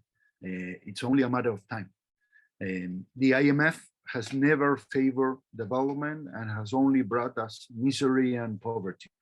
It is actually a disgrace that we have not learned from any of the lessons we have had throughout our history. Maybe the good thing is that there is always time to learn and do so. Thank you very much, Juan. I think that we have gone from a relatively balanced discussion of the impact of the International Monetary Fund in the Indian subcontinent with Prabhat Patnaik's discussion, Eric's long-term history, Juan's horror story of what happened in Argentina. But I would like to summarize what Juan has said and perhaps emphasize one element of it, and that is the history, the financial history sometimes covers up the extraordinary hardship, social hardship, the driving of the Argentine people into poverty, and the mobilization of the Argentine people into massive demonstrations in which they had to face military opposition. They were involved in fights in the street and a great deal of repression. Argentina, during part of this period, was famous for, or infamous, I guess is the better word, for an extraordinary repression of its people, with the murder of thousands of people. And now the suffering, the economic suffering, and the exacerbation, the heightening of the social crisis that is in Argentina. And it's within this framework that I would like to make some closing remarks for our panel today, because if there's one theme that comes through for all of our discussion today, it's that the IMF today is an instrument that tries to sanitize the global class struggle. It is a clear it is an organization which is clearly devoted to promoting the interests of a particular group of the world capitalist system. And that has tremendous implications for the way in which the global population, the world's population, will be able to come out of the present period of time. And the question in the United States, and perhaps in much of the North Atlantic world, is, can the IMF be reformed, or should that kind of instrumentality just be on the agenda of the world's population to eliminate these institutions? We're not talking today about the World Bank, but we could say many of the same things about the World Bank. I would just like to talk a few minutes about the Mexican case, because Mexico is a case where it has very relatively small amount, low exposition to the IMF, but it's not necessary to go to the IMF because it has such an extraordinarily close relationship with the United States Treasury and with the United States financial community. And so the United States has in fact done a similar job in Mexico with less evidence of international intervention, but the personal suffering and the destruction of the economic structure of our country has in many ways been very similar. In the 1980s, the international debt of the United States of Mexico, as it's formally called, increased greatly because the president in the last part of that decade wanted to impose a kind of artificial stability. And as a result, in the middle of the 1990s, Mexico suffered a tremendous economic crisis, a really tremendous economic crisis, which led to the privatization of the banking system, and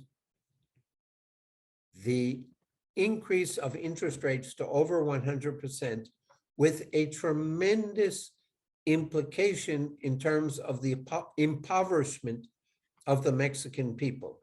I won't go into the details of that, but literally hundreds of thousands of people lost their homes, lost their businesses, and were driven into different kinds of bankruptcy. The result of that, because of the neoliberal regime that was dominant at that period of time, was an assumption by the government of Mexico of the private debts of the banking system, but without any help for the people of Mexico. And as a result of that, we are still paying the debt that was used, that the federal government, the Mexican government created to pay for the privatization of the banking system. The result, the implication of that is what is happening right now in the world economy. What is happening? We're having what is called inflation. The central banks are raising interest rates. What are the implications of raising interest rates? The implications of raising interest rates are to create less employment. That's what they're designed to do, to stimulate a cutback, what's called austerity in the investment community, and an attempt to reduce price tension, reduce price pressures by having lower demand. But lower demand means less opportunities, fewer opportunities for people.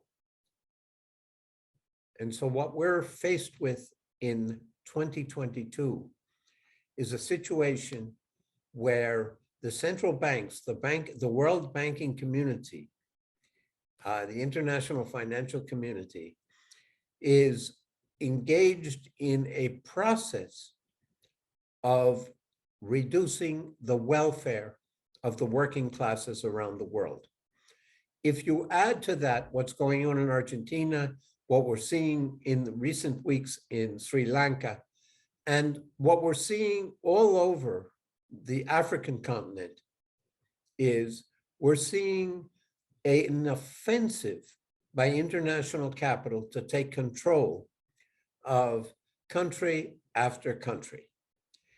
I would argue, in closing the formal presentations of the IMF panel that we're holding today and opening it up to the public, to the marvelous audience that we have, I would say that if we're talking about the IMF in the global South, we're talking about an instrumentality, an institution which is systematically designed to reinstate, to reaffirm, and to intensify the impact of colonialism in a new form, and perhaps to extend what was called at the beginning of the 20th century imperialism. Let me close right there and invite people to make comments. I understand that Michael Hudson is ready to jump into the discussion. So Michael, thank you very much. I'm very happy with the discussion. First of all, Prabhat explained how the IMF has not helped countries develop, but has helped them underdevelop. The economic model of the IMF is you can pay any amount to foreign bondholders. All you have to do is reduce the wages of labor and oppose living standards. That has been the principle of devaluation. Because when the IMF says devalue your currency to be more competitive, all you really develop devalue is the price of labor, because raw materials are a fixed price, machinery is a fixed price, food is a fixed price. So the very principle underlying the IMF is self-defeating on purpose, because it is, as you've just said, part of the class war. My friend Eric Toussaint has explained how the IMF, like the World Bank, is an element of an arm of US foreign policy, and specifically military policy, I might add. Traditionally, the head of the World Bank is the Secretary of Defense. And I think you can think of the IMF as operating out of a small basement in the Pentagon, because basically it's part of NATO, and that is the effect of their policy. When Eric has written many books about this, and they're all very good, and he has emphasized that what do you do about the legacy of policies that do not help develop, and in fact underdevelop, and do not help the debtor country, but in fact the dollar country. He's pointed out the concept of odious debt, to which the Argentinian discussion developed. I want to go beyond that, but I want to say one thing about Argentina. By 1990, Argentina and Brazil were paying 45% annual interest on their dollar debt. I was an advisor to the first sovereign debt fund organized by Scudder Stevens. Now, 45% interest is a remarkable, you can't get that in any other investment. The Scudder Stevens went around trying to sell this fund to throughout the United States. No American fund was willing to buy Argentinian debt because they said no country that has any sense would repay this debt. It's garbage. So the company went to Europe, tried to sell Argentinian debt to Europe. The Europeans said, unless Argentina's crazy or a dictatorship, it won't repay the debt. We're not going to invest in that. Whoever would pay a debt yielding 45%. Well, then Scudder went to Merrill Lynch to market the fund in Latin America. Who bought the Brazilian debt? The Brazilian families. And they said, well, these are the families that run the central bank and the government. Well, of course, they were going to buy the Argentinian debt that nobody else would buy because they knew that they were going to repay it. So Argentina's dollar debt was really owed to Argentinian client elite that were put in place by the United States, by military force, as you pointed out, by US meddling in Argentina for 75 years. The question is, what do you do about this? It's true that as you've described, Argentina and almost all of the IMF debtor countries meet the conditions of odious debt.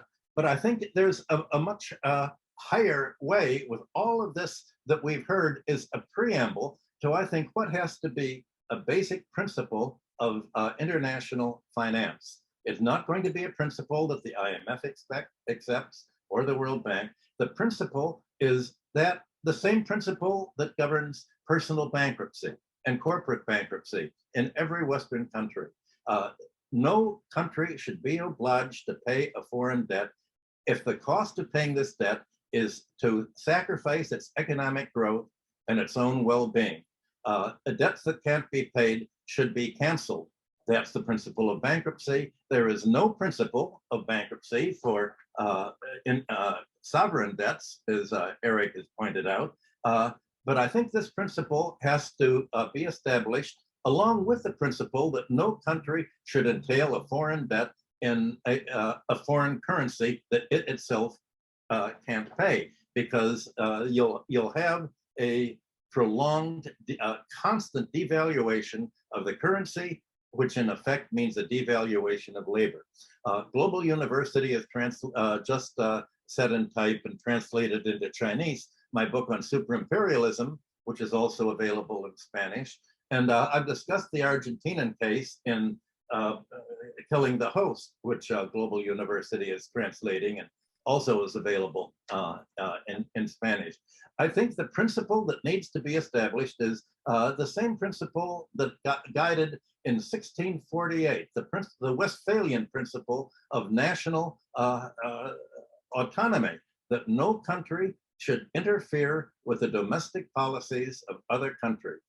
That is the basic principle of international law since 1648, and the IMF and the World Bank are in violation of this foundational principle of international law. Now, how do you enforce this? Argentina can't simply say, I won't pay, because it would face American sanctions. The only way that the IMF victims can get together is by some kind of an elaboration of, let's call it a BRICS bank, which has been talked about, a new alternative to the IMF with a different economic philosophy and with a different set of founding principles. And the founding principles should be basically not only those of odious debts, but the principles that if countries cannot pay their foreign debt without devaluing the currency, without reducing living standards, then it's a bad loan. Now, the IMF knew that the Argentine government could not repay the debt. And in fact, in the IMF, for 20 years, there's been a slogan, no more Argentinas. The staff of the IMF was so disgusted with the IMF making loans specifically to the Argentinian dictatorship that many resigned. And many have written about how they were forced to follow NATO directions and US directions, saying, we don't care, we know that Argentina can't pay, that's the whole point, because when they can't pay, we have control over them, we can come in and the IMF can impose conditionalities. So in effect, think of the IMF as an arm of NATO, an arm of the United States, and as you put it, the international financial class, but also the domestic financial class in every country. When the firm Scudder went to sell its Brazil's foreign debt that was paying also 45%, only the Brazilians ruling class bought the Brazilian debt. So we're talking about something, a international financial class ruling through client elites. And these client elites are as much the problem as the United States and foreign countries. So the international war for economic justice goes together with the domestic war, and the domestic reform is being blocked by force by the United States military, which extended the fight in Argentina from the fight to support Pinochet and the whole neoliberal revolution that took place there. So what you've been discussing provides a wonderful historical background for why the debts should not be paid and why you need an international organization, not only an alternative to the IMF, but an alternative to the World Court, restoring the principle of national sovereignty to protect countries and essentially to neglect, to reject the foreign debt as bad loans, not really bad debts. Debts taken under by force that should not be paid because, quite simply, they cannot be paid without further bankrupting the debtor countries. Thank you very much, Michael. It's a very great pleasure to have this kind of complimentary presentation by you.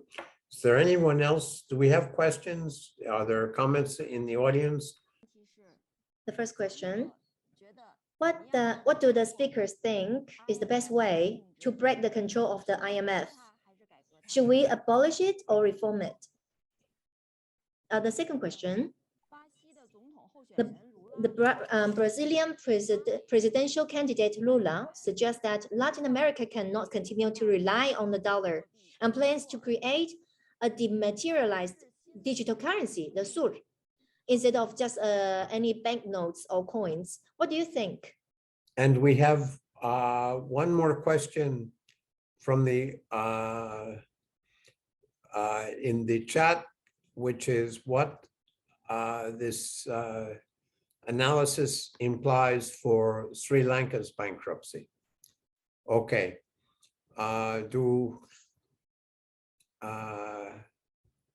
Pratap, would you like to direct yourself to any of these questions, or? Well, they're very big questions. I would not be able to satisfactorily deal with them, but there are a few preconditions for countries not to be squeezed by IMF type institutions.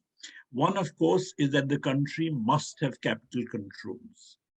In other words, we heard in the Argentinian case that the bulk of the $57 billion loan was used to finance capital flight. So control on cross-border financial and capital flows is absolutely an essential condition. The second thing I would suggest, I mean, of course, going further back, is that I think essentially also openness to trade. This whole idea of neoliberal trade openness, which is conducive to the creation of current account deficits in highly unequal societies, because a bulk of the imports take the form of luxury goods of various kinds, which are demanded by the rich. By that, I also include holidays and foreign travel and so on and so forth.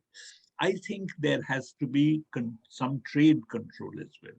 So financial control, capital control, trade control, these are absolutely essential in my view for coping with a situation. Then we come to the question of what kind of an institution we should have. There, of course, there has been a lot of discussion whether the IMF can be reformed, cannot be reformed. I mean, if it is reformed, then the IMF ceases to be IMF. IMF is essentially an arm of US imperialism, and if the IMF ceases to be an arm of US imperialism, then we are talking about a very different institution. That's like saying that we should really abolish the IMF as it is and have a different institution, with which I would completely agree.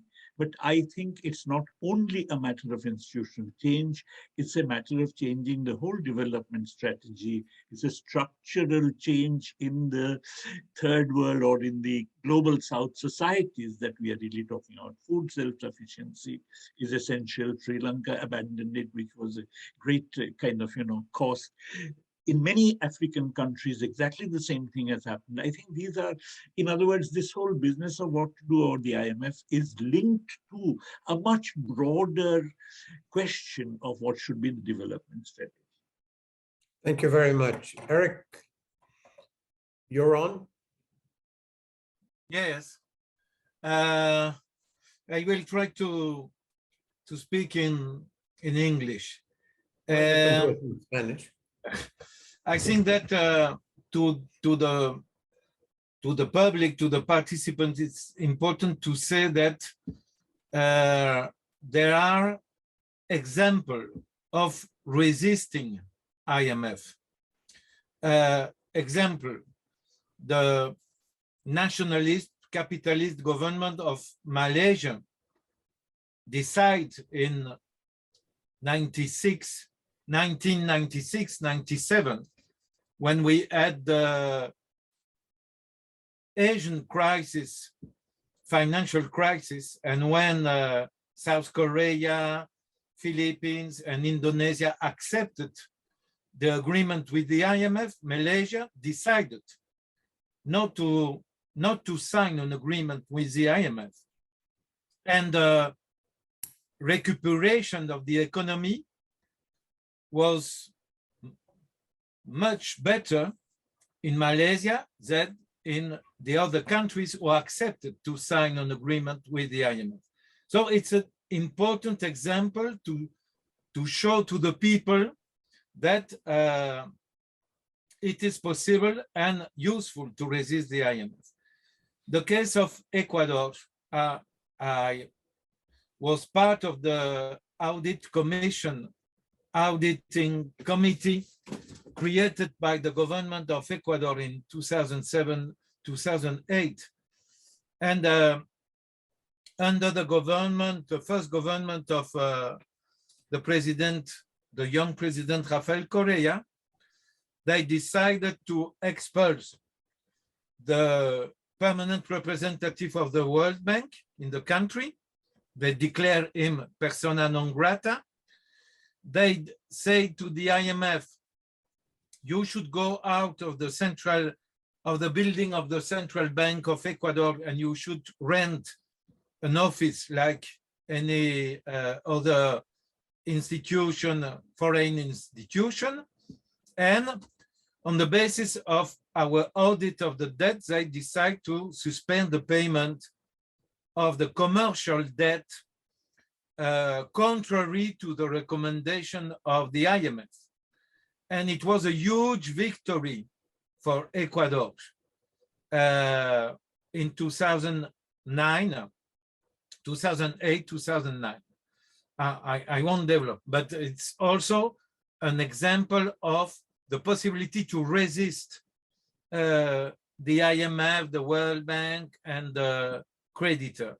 The third example is European, and it's a country with a little population, Iceland. Iceland with 350,000 inhabitants, who decided in 2008, facing the bankruptcy of all the banks, private banks, they decided not to pay back the debt reclaimed by the UK, the United Kingdom, and by the Netherlands to Iceland, and they decided to impose a full control of capital movement. And they so forbade to the Icelandic capitalists and foreign capitalists to put away of the country the money. The money was blocked on the territory of Iceland. And it was very easy because they say to the banking system, it is forbidden to transfer money from the country to outside. And if you transfer money without a previous agreement of the government, you will be forced to shut down the bank. So the bankers respect the decision. And what it is very interesting is that the IMF, who wanted absolutely to be part of the game, accept this decision of Iceland and cover the decision of Iceland. And the recovery of the Icelandic economy was much better than what happened in the same period with Greece, with Ireland, with Portugal and Cyprus. So that's three interesting examples. My second point is I am convinced that we have to abolish the IMF. It's impossible to reform the IMF. People, since I am telling that since the 90s, so since 30 years ago, and permanently, I confront people who say, you know, we need the IMF. There is people inside the IMF who want to transform the institution. See, maybe you don't remember the audience of this conference, but last year, a lot of heterodox economists supported the decision of the IMF to extend special rights, SDRs, saying following Joseph Stiglitz, that it was a very good idea, that it will solve the problem of the countries, to increase with $650 billion the money at the disposition of the members of the IMF. And a lot of people are, I remember Indian leftist economists, not Prabhat, but other people, and Keynesian economists saying it's a very excellent thing. And we were a few economists to say it will not give any solution. And what happened is a demonstration of that. Because they increase the money that the IMF is authorized to give to its members by $650 billion, but in proportion to the participation to the capital. So the main beneficiaries are the countries who don't need this money. The US, France, Germany, Great Britain, etc. Or China doesn't need this money. China has a lot of money. And the rich country says, okay, we will use this SDR in favor of the poorest. But in reality, they didn't do that. And in reality, they tell some countries, we will lend this money to you. When this money is given by the IMF to these rich countries without any interest on that money. And the rich countries will lend this money with interest to other members of the global south. It's a shame. We cannot accept it. So it shows that there is no possible really good behavior of the IMF and reform of the IMF. It will not occur because the United States has 16.5% of the vote. They can block any progressive reform of the IMF. And the European Union doesn't want any progressive reform. So there is no real danger for the leadership of the IMF. My third point is odious debt. Yes, of course, I think that there is that the doctrine on odious debt is very accurate. And the problem is that the majority of the government of the global south are not using this doctrine. And we have no anymore Fidel Castro. Fidel Castro, during the previous Third World Debt Crisis, really launched a world campaign to suspend the payment of the debt, to create a common front. And a young president of a country, African country, Burkina Faso, the president Thomas Sankara, supported Fidel Castro. And we built a very strong campaign based on social movement, etc. But now we don't have government launching this initiative and calling for a common front of the global south, of the poorest country, to suspend the payment of the debt in the name of odious debt doctrine or other argument, because there are other arguments in international law to suspend the payment of the debt. And my fourth point is that I participated in 2007 and 8 to the intent of the creation of a Bank of the South. The president of Ecuador asked me to participate to the writing of a project. And in this epoch, Nestor Kirchner,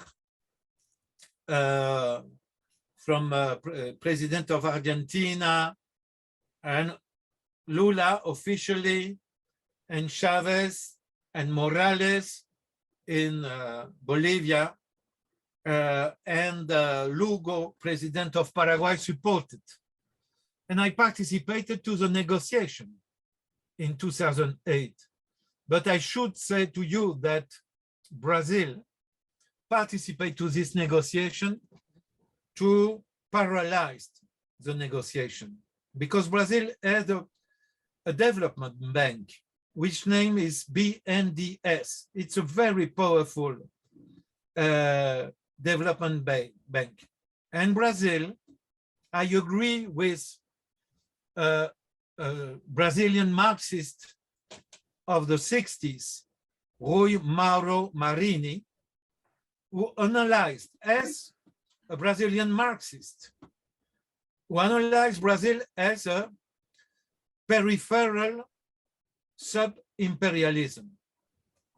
And we should understand that Brazil and other emergent economies are behaving themselves as sub-imperialism, imposing to other countries the reproduction of behavior coming from the imperialist tradition. Already, if you remember, Ernesto Che Guevara, in a famous discourse in Algeria in 1965, criticized the way with which Moscow was treating third world countries. And now we have to take into account this analysis in other conditions and to show the limits of the behavior of some countries and to rebuild a real alternative, because I am convinced that it is possible to create a Bank of the South, a real alternative Bank of the South, to implement another model, to struggle against climate change and to impose justice on a world scale. Thank you very much. Thank you, Eric. Just one comment on what you just said.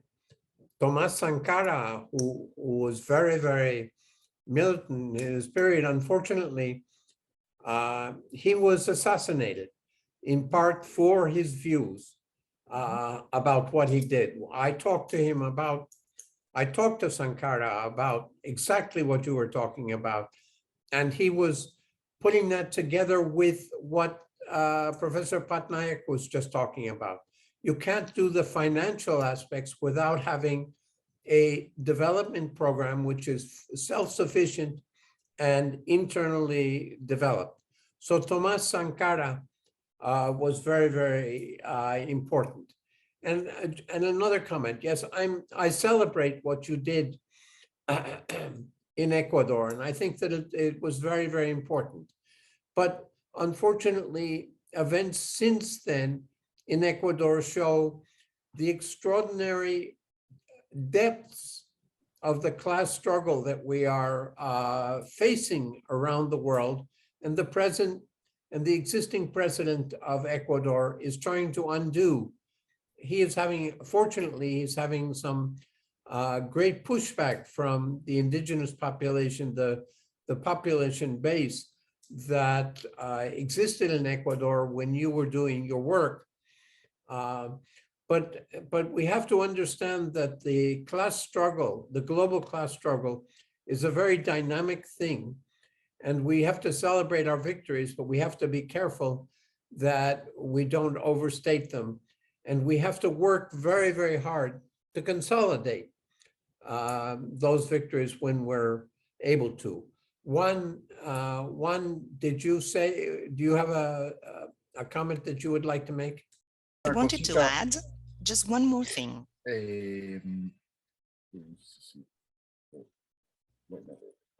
Quería agregar solo una. I wanted to add just one more thing, one more comment. En realidad, comparto la idea de elaborar un banco. I do share this idea of creating a global bank Puede ser una buena alternativa, como I do think that it can be a positive alternative, as Michael was saying as well, and Eric. Me parece que hay varios problemas que hay que tener. I believe, however, that there are several problems to be taken into account. El primero de ellos creo que tiene que ver con la cuestión de Brasil. I would say is related to Eric. Brazil, what Eric was just saying.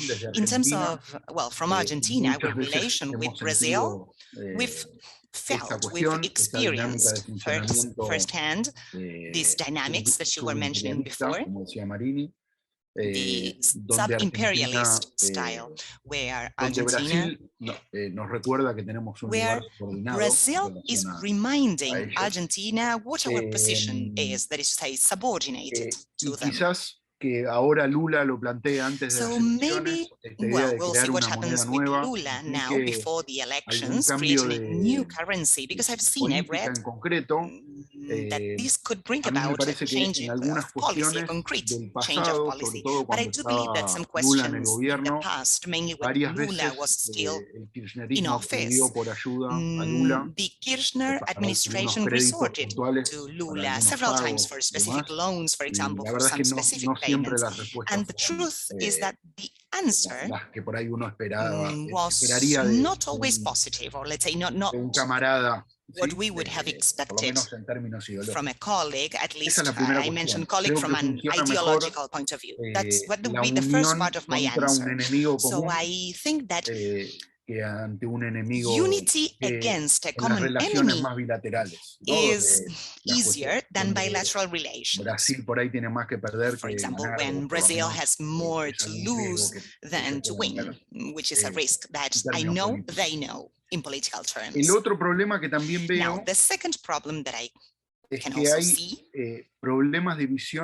is that there is this problem of different visions, and they change all the time. For example, I was mentioning before, when I was explaining the Argentine case, we had a new development program with the Kirchner administration, then we went on to a neoliberal, and then we came back now to a neo-development style. But it was not really positive. Of course, there is the COVID pandemic in the middle, now the war in Ukraine.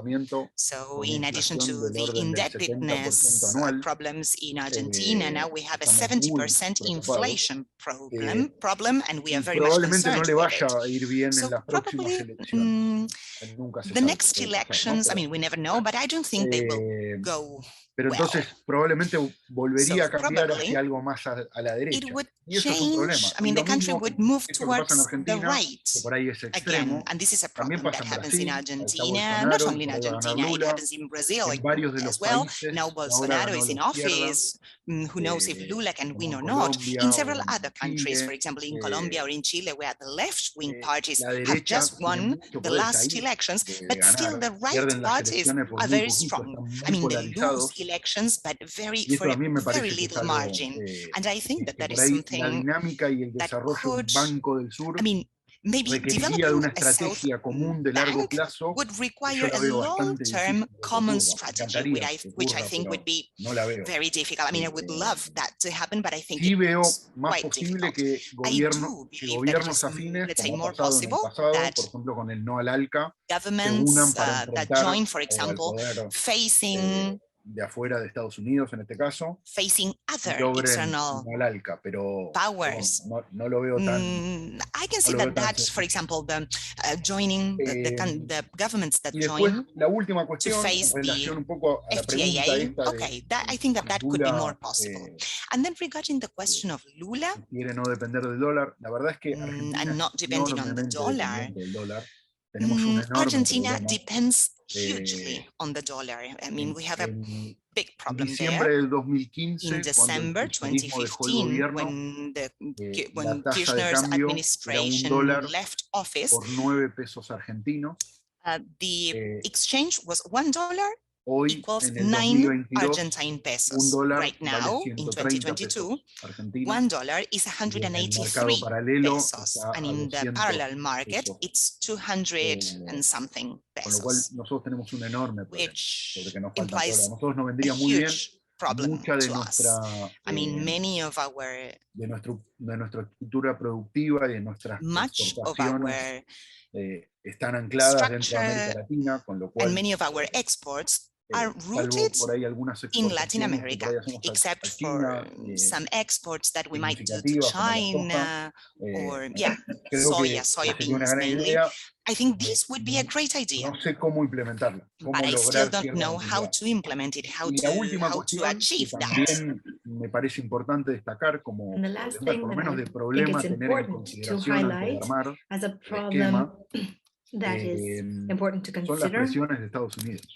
are A nosotros pressure en or América the Latina pressures lo from the conocemos muy US. bien, en Argentina In Latin por ahí America, we somos el know ejemplo about this más very well. extremo Argentina is maybe the most de extreme esto, pero Estados example of Unidos this, a but nosotros the nos ha US financiado has dictadura, golpes financed militares, dictatorships in our ha country, financiado las military campañas de la coups, derecha en toda it la has región, lo financed sigue haciendo, right-winged una enorme campaigns all injerencia y over un the enorme region. deseo de It que has otros a lot. países It really no crezcan y wants no puedan other llegar a countries competirles. to stop their Creo growth. que es una It wants dinámica to capitalista, stop no solo de their growth and los their Estados Unidos, en este caso lo tiene competition. I Estados think Unidos, this is a está capitalist dynamics, en un not lugar de only dominación carried del out by the mundo, US. The US are, of course, pero creo que también dominant es importante. throughout Estados the Unidos world haría and lo hegemonic, imposible but por I think that the US would presionar a do Estados Unidos, anything por possible presionar a América Latina para que una to idea como pressure Latin este America Banco del Sur no so pudiera, that an idea no like pudiera the Southern prosperar. Bank could De not hecho, prosper, en would los not años prosper. 80 They would put incluso all their hubo otro pressure. intento In de the armar el Club de los 80s, there Deudores, was que fue an liderado por attempt Argentina to y que se create juntaron un montón de the países para indebted negociar countries todos club, juntos los que tenían deudas con and el Fondo Monetario different Internacional, countries que that podría had llegar a debt ser with the otra IMF got alternativa. together Y lo que terminó pasando es que create an alternative. And what Estados happened Unidos volvió a meter la in cuña the y end el is that the fondo US cerró un acuerdo con Brasil y eso. meddled, and the Había muchos IMF países de closed an América agreement Latina with Brazil, en and esa this disputa, this agreement, dispuestos a dar the la agreement pelea. among the different indebted countries fell through. Así que bueno, And so eso quería comentar. Muchas gracias. this is what I wanted to comment. Thank you very much. 第三个问题， Question number 3. The speaker just said that what maintained the hegemony are not only the financial debts, but also the military power. So is it difficult to break this control? What can be done? Question number 4. Are there any other international institutions that currently have similar functions to the ideals proposed when the IMF was established, but are not controlled solely by the United States? I think there's one question from the chat room. Yeah, maybe I read it out. Thank you for the presentation. IMF seems to be a prominent element in the global lending in a big part of the South till now, but now we can see more and more bilateral lending happening among Southern countries. For example, through Chinese policy, bank lending, and Arabian funds. Can this be a better alternative? Does this pattern also have some shortcomings? Well, let me just answer, I think it was question 4, and that is, the World Bank was created at exactly the same time in the Bretton Woods meeting in 1944, and is controlled, as a number of my colleagues have said, by the United States. The question, are there institutions which might be serving an international function for the welfare of countries in the South that are not controlled by imperialism from the North Atlantic area? And I might say that there was an attempt when the BRICS organization was created to create a Bank of the South to do that. But it has not been particularly effective and not been particularly active in the global scene. And I understand that the Chinese government has provided an initiative for a regional development bank in Southeast Asia, but I don't know very much about that. I think that we're getting close to midnight in China, in Hong Kong, and so I think that we will call it a night or a day with this, and thank the audience for an extraordinarily, I think, a rich and very critical analysis of the tremendous pressures that the world financial community is trying to impose upon the welfare of the global population.